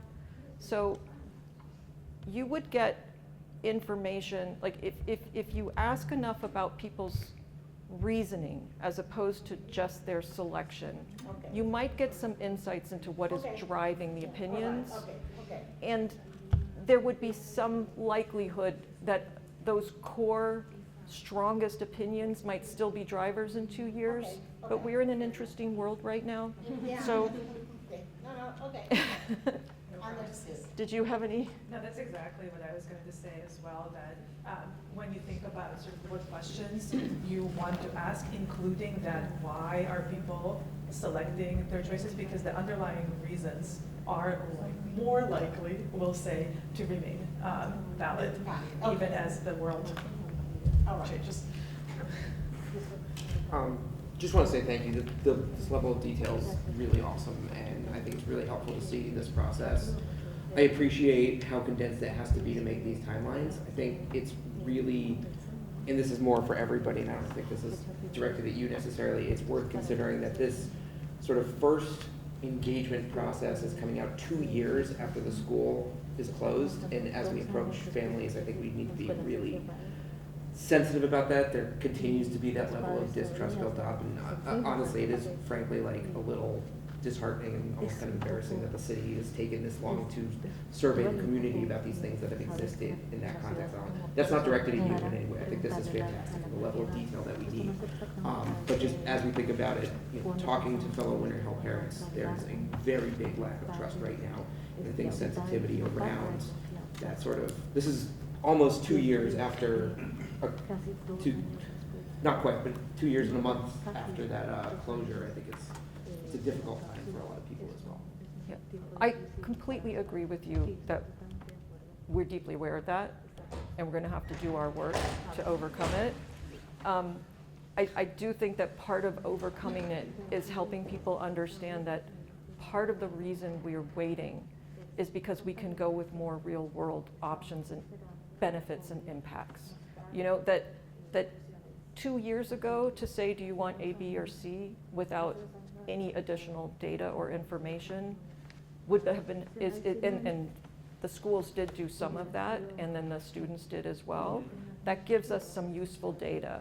But at this point, we want to go out and ask people not just A, B, or C, but A, B, or C, why, or A, B, or C, what if. And we'll have more of those whys and what ifs from the work that has been continuing. Unfortunately, I don't think we'll have all of them, but but Rich's team is working on that K-8 data and working on more numbers, and like even helping people understanding the massing is something that wasn't something we could have done as easily before. We had to know that we even had the MSBA, you know. So, but I want to recognize that yes, we agree that we have to overcome that. And we need to be sure that this is serving our school communities as well. Yeah. And sorry, just a quick follow-up on that. I do not think from the perspective of a lot of community members in Winter Hill, those options have materially changed since about 2 years ago when we first heard about it. So that is something I think we have to be really aware of. There's really no difference that I've seen other than the massing question. We don't have any details about that. We're in the same spot as to the degree of uncertainty as we were when this happened 2 years ago. So like, I think that's really important to recognize in this process.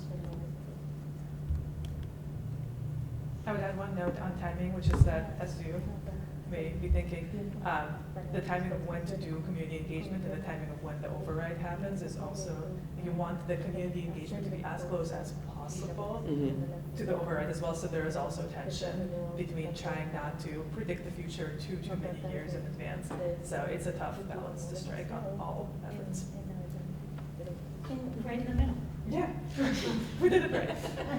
Another question, and maybe it's for the vendor, but in your experience, because I found actually a little sad, not sad, but I was hoping that more voters are parents.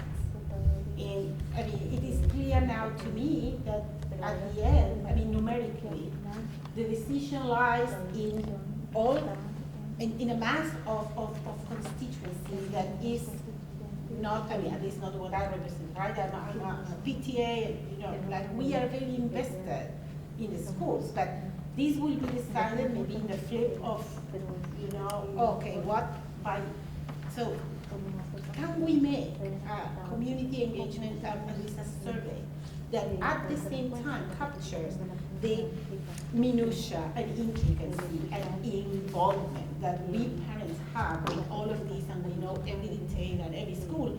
And you know, the kid that he lives on DoorDash and you know will vote. So is that possible? Is a universe where that is possible, that both sets are captured by the same survey? This is a good question for the vendor. I would say certainly not. I was hoping that you were going to tell me the opposite.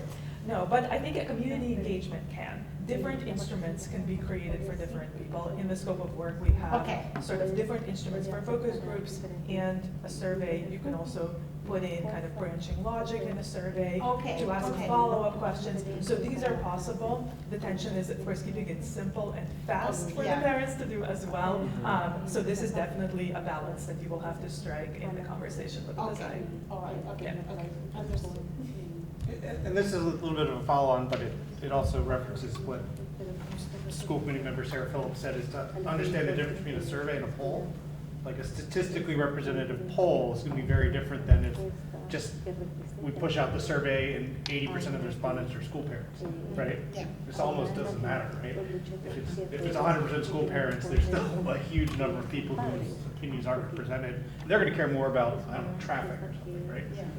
So just if we could include a component of either the analysis or the outreach that does some randomized statistical sampling so that we know we have a representative data is key.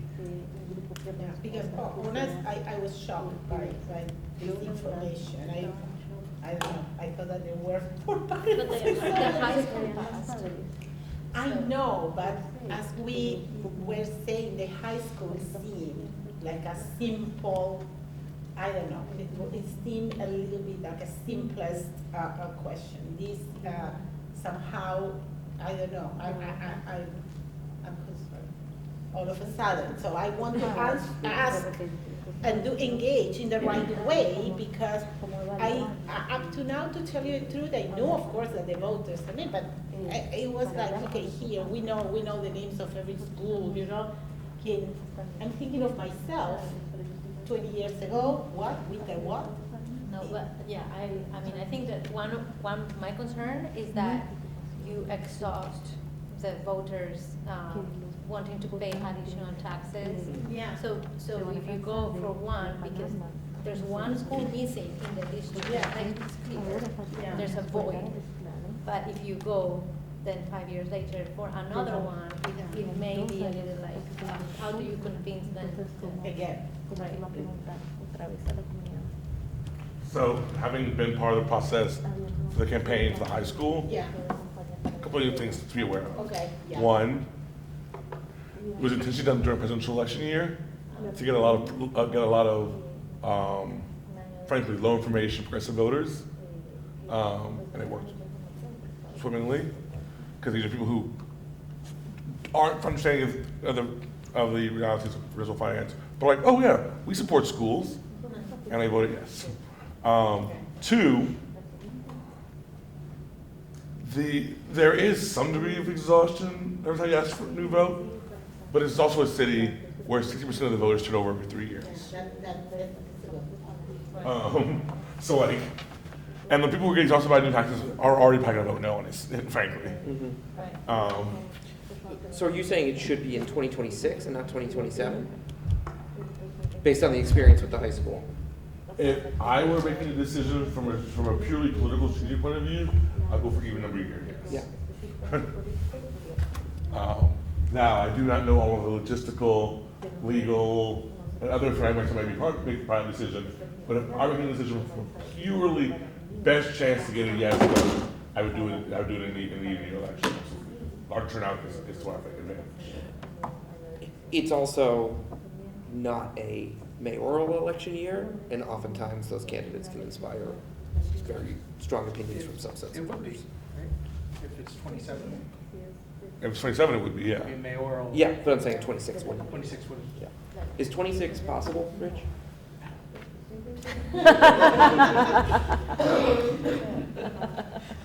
Pero si nos vamos a puntos de enfoque, que son jurídicos y es nuestra realidad. If we go you guys hear me? Yes, Ok, si nos vamos a los puntos de enfoque, estamos hablando en la realidad de los votantes y el resto de la comunidad, que somos los que vamos a pagar a través de los impuestos. Si nos vamos dando cuenta, como él decía, cuando se construyó lo de la high school, son niños que solo están 3 o 4 años, no es como la elementaria y la middle school, que son 8 años. Pero si nos damos cuenta, hay una diferencia en que si un padre estuvo involucrado en esa decisión o apoyó y tenía a su niño en primer grado, a los cuantos años que tardó construir la high school, su hijo iba a estar en high school. Pero así como acá, muchos de acá, yo tengo a mi niño en 5º grado, tengo el otro que está en pre-K, y la línea de tiempo que estamos hablando, dentro de 2 años va a empezar el proceso y luego la escuela se va a tardar, dependiendo del tamaño, que 8 o 10 años, mi hijo ya va a estar en el college. Da igual qué escuela va a ser construida porque mi hijo ni siquiera la va a conocer o tal vez por fuera. Aquí entonces un grupo de enfoque serían los chicos de la high school, que los chicos de la high school quieren porque dentro de 10 años tienen que 15, 17, van a tener 25, 27, son ellos los que van a estar pagando estos impuestos y son sus hijos los que van a estar entrando a los grados de kindergarten, primer grado. O sea, eso también hay que ver, porque igual puede ser que a alguien de senior, de 50 años, le interese lo que va a pasar por una escuela dentro de 10 años, cómo le va a interesar a alguien que se esté graduando de high school, dónde sus hijos van a estudiar. En esos puntos de enfoque también tenemos que verlo, porque es verdad, como decía Kristen acá, también tenemos que ver lo que ha ocurrido o lo que está ocurriendo en lo que respecta al aumento que estamos teniendo con los niños de educación especial. Y yo como madre de un niño con IEP y otro niño en el AIM program, porque los dos míos son especiales y necesito la educación especial para ellos, les puedo decir desde el punto de enfoque. También miramos que Winter Hill, hablamos de los 2 procesos y la cantidad de estudiantes que tenía ahora, la cantidad de grados, o sea, que nosotros teníamos y los maestros que atendían esto. Pero sinceramente, sea lo que fuera a pasar con Winter Hill, eso tiene que ser más grande. ¿Por qué? Porque los niños estaban recibiendo sus clases especiales con las terapistas y todo en los corredores. Porque más sin embargo en la actualidad no teníamos los salones necesarios y a veces tenían que estar trabajando o en el mismo salón o en el corredor hablando con los niños. Eso era bastante no educacional ni correcto con nuestros niños en esos estados emocionales tan especiales que hay. Entonces, otra parte del punto de enfoque tiene que ser en que si se dice que la comunidad de Winter Hill era de 400 alumnos, digamos con un número, porque no me sé la cantidad de classroom, que serían, digamos, teníamos 25, la realidad es que necesitábamos 40. Entonces el enfoque tiene que ser sobre lo extra que Winter Hill necesitaba, más lo extra que va a venir en el futuro. No podemos basarnos solo en las cantidades que teníamos ahorita en el momento, sobre escuelas, sobre maestros. Y otro punto también que considero que tiene que ir es, si de por sí no tenemos la cantidad de maestros necesarios en el momento, ¿qué pasa si vamos a construir esta escuela más grande? ¿Van a aumentar el budget de las escuelas públicas para que podamos tener más maestros? ¿Van a aumentar el budget para que esta cantidad de maestros estén en esta escuela que vamos a hacer grande? Si ahorita a Winter Hill le faltan maestros, me imagino que la Brown ha de estar en el mismo problema, que le faltan maestros. Y estamos hablando sobre la construcción, es cierto, pero ¿de qué nos va a servir también una escuela que tenga 50 aulas, pero va a tener 20 maestros? O sea, la escuela más grande sin maestros para poder, con la capacidad de alumnos que vamos a tener. Esto es algo también importante, porque estamos pensando en una bigger school, pero sin maestros. Perdón, pero la enseñanza son los maestros, no importa dónde están enseñando. Nosotros ya llevamos 2 años con falta de playground, 2 años sufriendo, pero nuestros niños siguen aprendiendo gracias al esfuerzo que los maestros están poniendo. Entonces, esos también son, considero desde mi punto de vista, que necesitan ser algunos puntos de enfoque importantes en las preguntas y en lo que se está haciendo.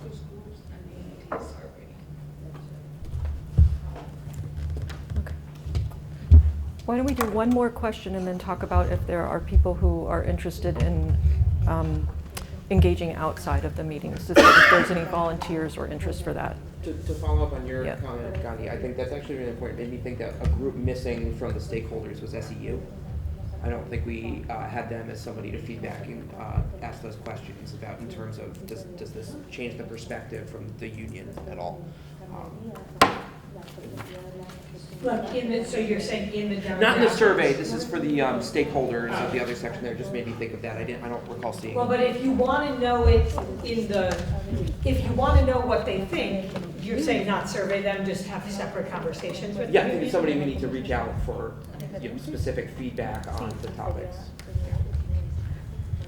I guess a concern I have, and you're seeing some of it play out here, and it happened to this board as well, right? There's some baggage related to this in terms of all of the things that have happened. And what I worry about with deploying the survey is that it will completely you won't get to get the information that you want, because you will be the first people coming with open ears and open hearts to listen to them, right? And I guess I'm worried that that is so unresolved, and there's no, to my knowledge, plan in the city to help with that. That instead of getting the information you need so that we can do our work, you're gonna hear a lot of this stuff, and it's so important it needs to happen. But you see what I mean? Like, there needs to be in parallel, I think, something to have. This is the first time people are being asked to be heard, and I'm worried that maybe, I don't know, I'm worried that there's a mismatch between what you're wanting to hear about and what they want to tell you. And so is there another venue for that to, I mean, I don't know. I know it's a longer process than that. I just worry that these focus groups are going to get derailed, like a lot of our conversations get derailed because it needs to come out and it has no place to come out. So that's an interesting question. We did have really strong turnout for a couple of meetings that we held not long after the Winter Hill had to close. And people showed up and it was free range, right? So the kinds of issues that you were bringing up, definitely some of them could be reflected in focus group planning and the survey. But some of them are broader, like you're saying. And it might be that we need to consider, in addition to the focus groups and the survey, if we have some just big discussion again. You know, like, okay, it's been this amount of time, let's get back in a room, update you on what the CAG has been doing, update you on where we are in the process, and let it be more open. Right, and maybe, I mean, you hear some of the mistrust, right? Like, and we ran into this too. No one is saying we don't want to build a beautiful school that has wonderful teachers and serve the students. Like, that's baseline, I would hope. And if people don't know that, then maybe some time needs to be spent on voicing that. No, that's you know, I don't know. point If that taken. feels up for grabs, that's really. Yeah, okay. I hear what you're saying, but I think it's really valid, but I have hope and faith in us that I think it'll be okay and that we can do it right. And the reason I believe that, number one, Director, I know you to be thorough and intentional and really good at being clear on messaging and getting the word out. So I do think it can be done properly.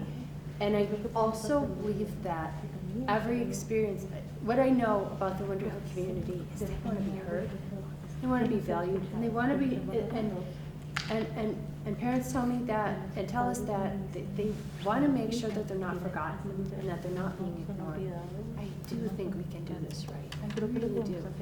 Leone's Pizza or some other pizza would probably help, but pizza, or whatever vendors we have pizzas with, of course. But the point I'm trying to say is, I do think we can do this right, and I think it could even bring about healing through it. And I would add brown parents too. Yes, of course, And maybe all parents. Absolutely. But no, that's important. Both of you raised important issues about what can we actually hold in this process, and then if there's gaps, how do we address them? So keep thinking about it. We'll think about it.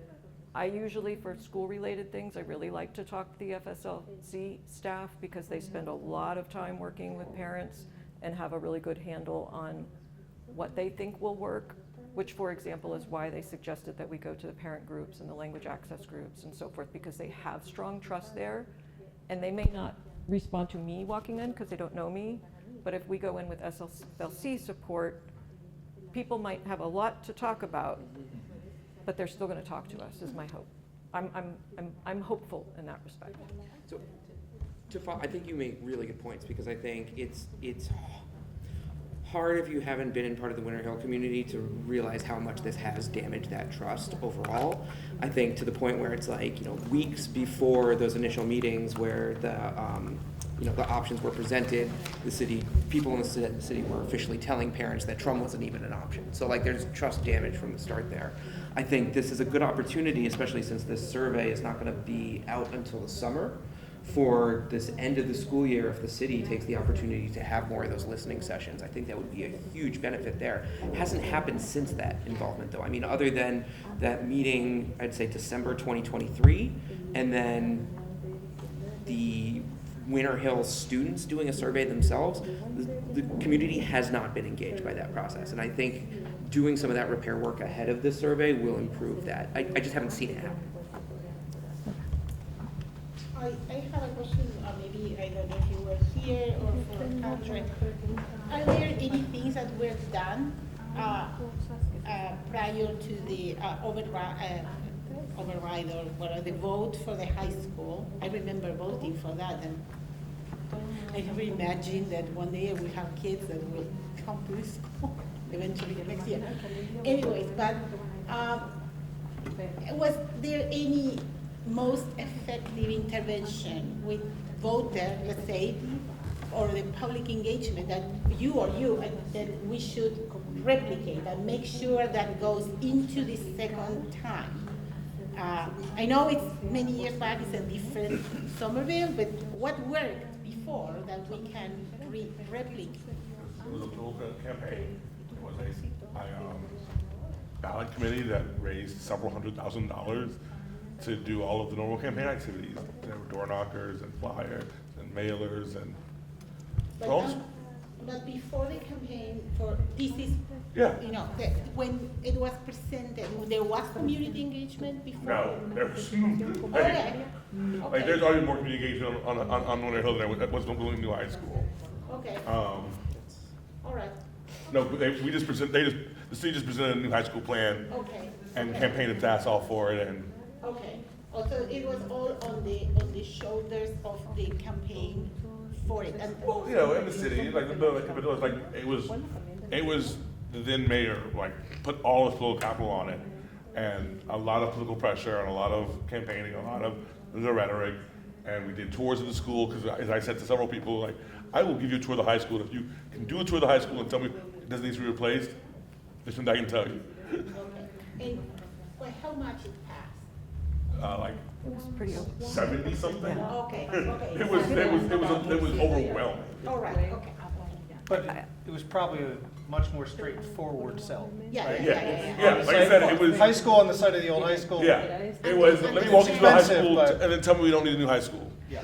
Also, the state was going to all the accreditation. Yes, I remember that. I remember that. So when we you wouldn't be a city without an accredited school. Exactly. So I was there for that. It's compelling need, a clear solution, and a population that was open to stewardship and investment in our youth for the future, going forward 30 years of investment. But we have a compelling need here without question, right? We have kids in a temporary school because their school wasn't habitable anymore. So I think that we're starting from a compelling need. We have to have a clear solution that people can buy into, and then we have to hope that we are in a financial place where people remain like they are today, which is Somerville residents have generally chosen to invest more, not less, to pay more, not less. CPA passed overwhelmingly twice in our community. Some of the initial survey data from the survey we had to let go of, clear that people want to invest in the schools. So I'm hopeful about that too, but again, changing ground right now. Of course. Yeah.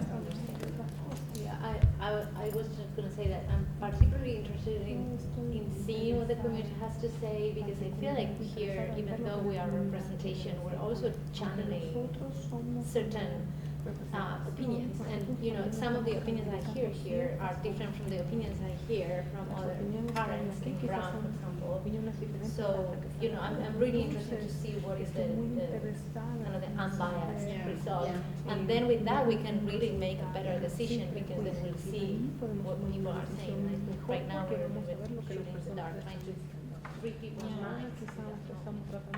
So can I ask, is there anyone who would like to be part of the group that selects the vendor? Or all of you? Any of you, all of you? Can you show the timeline again? Can we go back? So we're going to send you the scope of work tonight to review by Thursday morning. By Thursday afternoon, we'd like to send it to a bunch of vendors on the state contract list.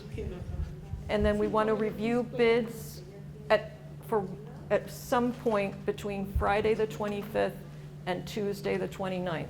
That's just some homework at home to read the quotes. And these are quotes. This is not a huge RFP process. They're going to be pretty short. So read the quotes in advance. Come to a meeting that hopefully lasts about an hour. It could go longer if there's more of us, but I can't imagine it would go beyond 2. And then we make a decision. When would that meeting be in that? It would be either Friday, Monday, or Tuesday. Friday the 25th, Monday the 28th, or Tuesday the 29th. We'd schedule it on one of those days around whoever wants to be part of this. And if we had to, we could do it after hours. It's just various other meetings take place that some of us have to be at, so it would just be scheduling. So one expectation could be bids arrive 4/24 and the meeting is 5/25 or 4/25.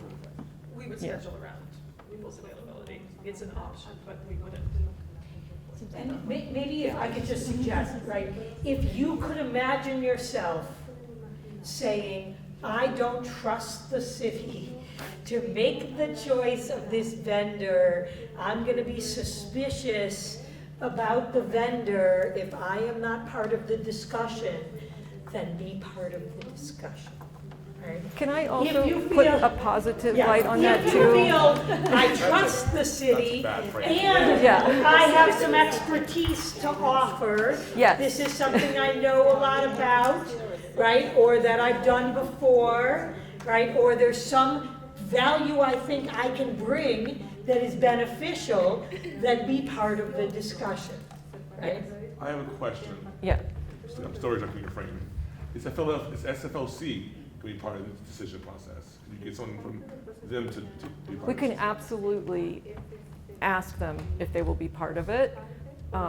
Super busy folks, but it would be helpful to have them look at it, and they can also look at the scope. I'll step up. Okay, so Counselor Strezzo, and I want to be clear, we can handle one or all of you. It just would be a bigger discussion, more than 7 people, it gets tougher. What was I going to say? And I also want to be clear, just to be clear on expectations. The reason we can have you take part in this selection is because this advisory group is appointed by the mayor. We cannot just randomly have other members of the community do procurement. I had to run all of this by the procurement director, so this is okay. But it's not always okay. So just in case you're wondering why this doesn't happen again next time you're involved. I just want to say, the way you framed it made it sound like if we sign up, we're indicating that we distrust the process. No, I'm saying both, that you have something to contribute. The negative I said only because I want to make sure that we're successful with this effort, and I want to make sure that people have confidence in this process. And if there is any part of you that doesn't have confidence, right, then that's all the more reason to get involved, but it's definitely not the only reason to get involved, right? There's lots of other reasons to get involved, which is, I have something to contribute, I'm interested, I'm excited about this, right? Lots of reasons to do it. You don't have to share your reason. Yeah. I just think that was a very difficult way to frame things. I think it's important to have someone on the committee with proven ties or expertise speaking to the non-white majority of SPS families. I would prefer it be someone from SFOC who would do a better job than I would.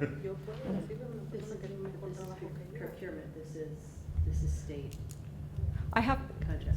yeah, and it's, I have, For people who are doing outreach work, so I want somebody Right. who can look at that lens. yeah, I so, would prefer it not be me. I If it has yeah. to be me, let me know. okay, so if I can get someone from SFLC, then you're good, and if not, then you'll join. Is that what I just heard? That's what you just heard. Ruth Santos has been involved in helping shape this, so If it's very, Ruth could be yeah, she's involved the in this, director of that'd be- SFLC. She would be, Yeah. that'd be a godsend, that'd be the Okay. right person. So noted. Anyone else? And I will not take it as an offense or a praise, either way. Potentially be willing, but I'm gonna complicate the schedule because I literally can't take time out of business hours. So we could, As if we could teacher. do this on Monday or Tuesday night, I'm assuming that maybe we don't want to do this on a Friday night. Yeah, after school, as long as it doesn't collide with the meeting, is fine for me. Okay. I can't really take any time out of the school day, unfortunately. So, what? Do you have school off next week? Yes. Yes. So Even Friday, this school vacation, This children, Friday, I the can't. Oh, Friday you guys are away, okay. Okay, so Just Julia, Counselor Strezzo, Andre Green as alternate unless we get someone from SFLC, and you're also interested, Matthew. Just probably can't meet on Friday 4/25 because of school vacation. Yes, and I will Is there just an be, option to just send them to the group for like, we could funnel our commentary to somebody without participating? yeah, I think that's probably possible. I just need to clear it with the procurement director. I would imagine if any of you could sit down with us, that any of you could read them and provide comments. And maybe what you do is provide your comment to one of the folks who will actually be in the meeting from this committee. Because I don't know if I could commit the time, but I might look at them and like, I think these two look like the best, but you guys go choose, like, Yeah, I without think, having to be part and of the we'll, entire process. we have to like select based on a framework, so we'll send you that. Usually we sit down with the framework in the meetings, but we could, I'm gonna say right now that I am going to assume that this is okay, but I will confirm. Sure. You Okay. may be able to do it asynchronously if you have a form in a format, you can fill out the form. I've worked with Angela a lot. Okay. I think you So that might sounds be able to do that. promising. Establish a form that the people in the meeting are gonna fill out, but if you wanna provide it asynchronously, Yeah. please accept it. So if it's allowed, and it sounds like it probably is, we will send this to all of you. We will give you a deadline. And also, it'll be fine too if you don't want to read them all and rate them. But if you want to, then we'll make sure everyone has an opportunity. But Julia, Counselor Strezzo, possibly Andre, and Matthew, you will come and sit down at the procurement meeting if we can schedule it at a Yeah, time. and I'll put an asterisk next to me. If everyone else can do a time and it's during time I can't do, that's fine. Okay, thank you for accommodating that. Anybody else changes their mind before, then you can also let us go. If suddenly you wake up in the middle of the night and you're like, darn it, that's where I really want to be, we'll add you to the meeting. Just something that you might want to consider now, your tolerance on extending the deadline. There is no tolerance. It is entirely possible that you release the. Oh, and nobody responds. And the prospective respondents come back and have clarifying questions. which you That's can true. ask. And you sometimes have to weigh whether you want to stick to your deadline or if you think your pool of respondents will be larger and the response is more robust if you extend the deadline. So what is the date of the May meeting again? The main meeting is May 5th. Yeah, so, And usually I would only give a vendor a couple of days. Like, if they come back, Yeah. for something like this, I'd So- say 3 days. we're going to work with procurement to really push vendors to read the request and Oh, it's May submit. 12th. And hopefully we will Sorry, May overcome 12th. that. But yes, that is that would be a complicating factor that we're going to hope we can avoid by proactively requesting quotes as opposed to just posting it and sitting back passively and waiting. Anybody else questions on that? Or can I also ask you, would you like at the next meeting to think about if anybody wants to be doing extracurricular work outside the meetings with the vendor and or staff to develop the survey and focus group products? I see some heads nodding. Do you want to take some time at the next meeting to figure out who that is? I feel like I've used up way more than the time allotted. For This would be for participating with the vendor.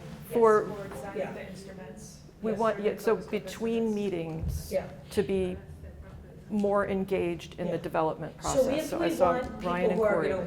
if you want a limited number of people for that, and we want them to represent the CAG as a whole, what I would suggest is that between this and the next meeting, we invite people to let us know if you would like to be part of that, and then we sort of elect those people as a CAG. Okay, and what does that sound like a plan to all of you? There's enough people, I think that maybe some could do, I don't know, I think that we can collaborate a lot on that as well. I don't know about electing. Do you want to like take some time to each think about it, and at the next meeting we'll secure it? And to be clear, everyone will be able to access the vendor and contribute outside of meetings, but we want to know that for sure that there are some of you that will really dig in so that we can be sure that we don't come back to a meeting with the vendor and surprise you and you haven't had any input. That's what we're trying to make sure doesn't happen. So I know at least Ryan and Corey, I think you both indicated that you might be interested. I would as well. Counselor Strezzo, any? Yeah. It's not about trust. Just say that. It's about Anybody else? No, but I trust Okay. that Okay. any commentary or suggestions or input or ideas, Okay. they will take them into account and do the best with them. Yeah, And okay. For the lack of time. But, all right, so it looks like we've got, Well, if those are our three volunteers, if no then one else everyone's between now and, comfortable with that. yeah, if no one else between now and the next meeting decides they want to do this, I think 3 is fine. I think we might overwhelm the vendor if there's too many. But, so why don't we just finalize in that at the next meeting, but assume that right now we've got 3. If more people are interested by the next one, we'll figure it out together. Okay? So, I think we're all done here unless anyone else has a final question, comment, suggestion. You said that you will send us these links where we can provide input or comments. Yeah, let me walk through the action items. Okay, perfect. Okay. Yeah, sorry. Okay. So, yes. Our first action is you're going to get the scope of work for the vendor tonight. And you'll take the Yes, rest. right. So tonight, right, we'll leave here, we're gonna send you out the scope of work for the vendor. We need any feedback on that. They need any feedback by Thursday morning. Right? So you're gonna get the draft. You're gonna send any feedback on the draft scope of work for the vendor, for the RFP, for the vendor, by Thursday morning, right? And then, because we don't want to overwhelm you with homework all at once, by Friday, we will send you this JOT form that is going to ask questions, and this will be feedback to give the vendor once they are selected. So we will send you probably a Google form asking you what kind of question. We're going to ask you, look at the demographics again. Did we get them all right? Any other demographic questions you want to ask about? And then what other questions do you think need to be included in the survey, or what information are you hoping that the survey is going to get answers to, right? So that we can collect all that information, get it to the vendor once they're selected, and they can have that for when they come and present on May 12th. Sorry for having the wrong date for the next meeting. I just want to add slide deck and put the slide deck up on the website, so you'll have all these dates and information. Yeah. And this will all also, as all our information will go up on the CAG website as well.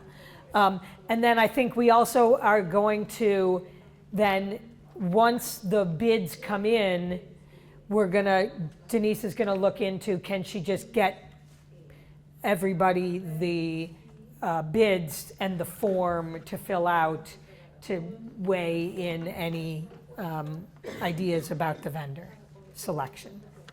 Yes? Do we have any other action items? I think these are mostly captured and contained in our work plan, but I'll update the work plan to make sure those are all there. Were there any other action items? No. Anybody else? So Yeah. it wasn't on there, but just to be clear, you know, the question I had about sort of the opinion of school committee, I think, Andre, you said it could be done on a deadline if we gave it that. Are we asking then that deadline for June? Is that Yeah. doable? That's what I heard. Okay. I can ask. I've not You don't seen set the agenda. not anymore, thank God. And I've not seen a plan for the next couple months. I know some of the things we have to do. I don't know the full plan. Yeah. So, but I think the action item for us is going to be, we're going to follow up with Andre and with Counselor Strezzo to make sure that the opinions of the boards that they are representing, council and board, are brought to this group at some point in our work plan. So thanks for naming that. Any other action items we missed? Okay.